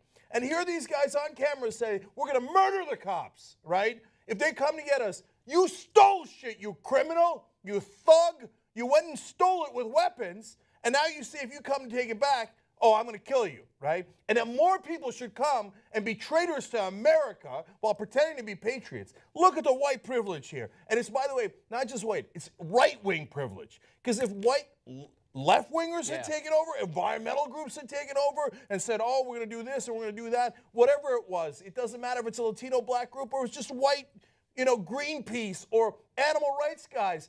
Nobody gets to come and go and threaten cops and talking about killing them. Look at here's what happened. So first of all, as John read to you, he said, Clive Bundy, about the guy who got killed, he sacrificed for a good purpose. Yeah, thank you for being exactly like the Muslim radicals. Oh, he was a good martyr, sacrificed for a good purpose, right? So now, the guy who was killed, Finicum, according to two guys in the car, got out of the car, would not listen to the cops, rushed at the cops, and the cops had to shoot him, okay? There's an 18-year-old who's melodramatic, who got to go into the camp, who now says, oh, no, he had his arms up and was surrendering. Her compatriots who were in the car with her, the other militia members, are like, that's not true. He charged at the cops, okay? So now, that Finicum guy says, before he obviously got shot a couple of days ago, he said, we used to walk up to the feds and talk to the agents in a friendly manner, unarmed and stuff. After you took over the federal building armed, can you imagine Black Panthers take over a building, armed Muslims take over a building, and they just walk up to the FBI and have a friendly conversation with them, and they don't get arrested. This is white privilege. You can steal stuff. You can steal federal stuff, and they don't even arrest you for 3 weeks. And then he says, now they're no longer willing to engage in friendly dialogue. I mean, you don't even know your privilege. The tenor has changed. The guy says, why are you ramping it up now? Why the rattling of the sabers? You ramped it up when you took the building with arms. He says, and we're saying, why be so unfriendly? Why? Why are you so threatening? Why be so unfriendly? Because you were threatening when you grabbed your assault weapons and took over the federal building and said, we will murder anyone who comes inside that is federal authorities or local authorities. That is the threatening part. But if you're white and right wing, you own, because the idea is I own the place. Even if it's not mine, I'll just steal it, and now I own it, because that's the history of this country. And then you get mad because they aren't following the law. That's what that fat bastard No, you aren't following the law. I've got more. So why is that 18-year-old in the car the one making up the stories? According to other militia members, she's making up stories. Victoria Sharp. Yeah. Last week, her mother and 6 siblings came to sing for the militants. What the fuck are we doing? The FBI, local authorities, let people go in and out of the house. They let kids walk into the house to sing for them. Could you imagine Muslim radicals take over a federal building with weapons? Bring the kids. Like, oh, no, but to be fair, kids came in to sing for them, and we let them. Yeah. Are you fucking... No, you don't believe that. Even if you're the dumbest right-winger in the country, you don't believe that. You know that we would surround the building, we wouldn't let anybody in, we wouldn't let anybody out. But if you're white and right-wing, you get to do whatever the fuck you want. I mean, you've been stealing shit this whole history of the country, so you feel like, well, I'm entitled to steal other people's stuff, and I'm entitled to get away with it. I'm entitled to have my family join me. Okay. Sharp, the 18-year-old, not arrested. You're in a shootout with cops. Okay, she's 18 years old. You're telling me, the black girls at that pool in Texas, you remember? We got thrown around. Right. They were teenagers. They were under 18. They're at a pool party. They get thrown around like this. You're a fucking black girl, so we throw you around like this. You're a white girl in a shootout with cops, and you walk away. You walk away. White privilege, you don't get it, because you feel like I own this country. I can do whatever the fuck I want. I can tell cops I'm going to murder them. I can have one of my buddies get in a shootout with the cops, and I walk the fuck away. You know how quickly she would have been put down, let alone arrested, if she was black, Latino, Muslim, or any other minority. Okay, put her aside.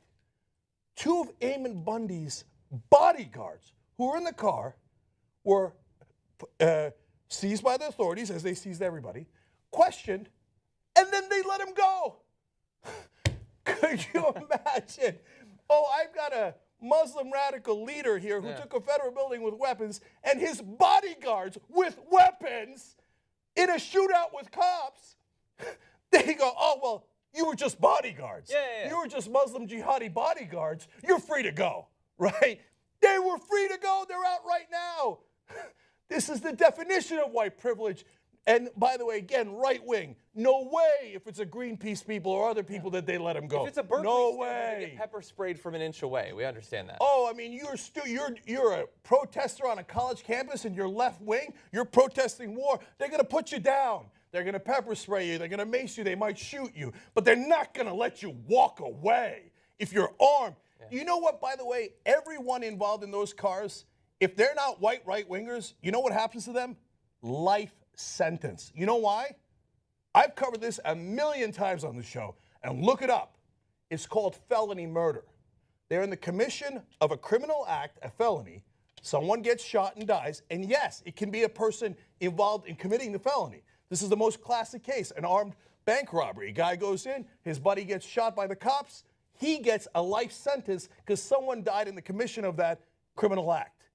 Someone died. Finicum died. All the people in the cars, felony murder, life sentence. But that's only if they're black, Latino, or any other minority. But if you're white and you're a right-winger, they let you walk out of the fucking building. This is insane, man. There's 2 different laws in the country, and we walk around and pretend it isn't. Why am I so angry today? Because in my infinite foolishness and naivete, I didn't realize it was this bad. After all of this, I thought, no, they must have a perimeter around the place. They must arrest the bodyguards. Of course you arrest the bodyguards and put them in jail. No, I was wrong. I was wrong. If you're white and right-wing in this country, you can do almost anything and get away with it. You know, Cliven Bundy, the dad who's talking about martyrs now, he still owes the government $1 million. It's like, I'm not paying it, and if you come to collect it, like we did last time, we'll shoot you in the head. Can you imagine a black man owes $10 rather than $1 million to the federal authorities or state authorities, and he says, no, you can't collect the $10 I owe you because I'll shoot you in the head if you do. And you have any idea how quickly he'd be put down? They would wait a month or so. Tamir Rice was a 12-year-old. He was a 12-year-old, for Christ's sake. He had a toy gun. These guys have real guns.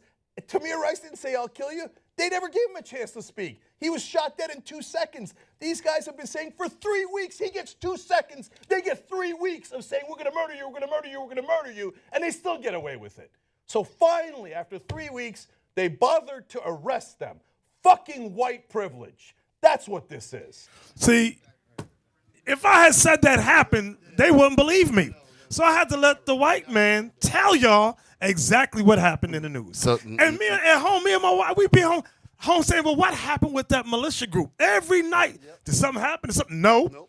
1 week go by, 2 weeks, I'm like, what the hell's going on? Oh, now they ain't even talk about it. Then, boop, it comes up. What are you going to say, outside? That was it. All he has to do is just come and say, like I said before, all he has to do is just come into the room. He said, listen, I got my whiteness with me. It's going to work. And this, what we just saw, was not 20 years ago. This was now. This was now in the news.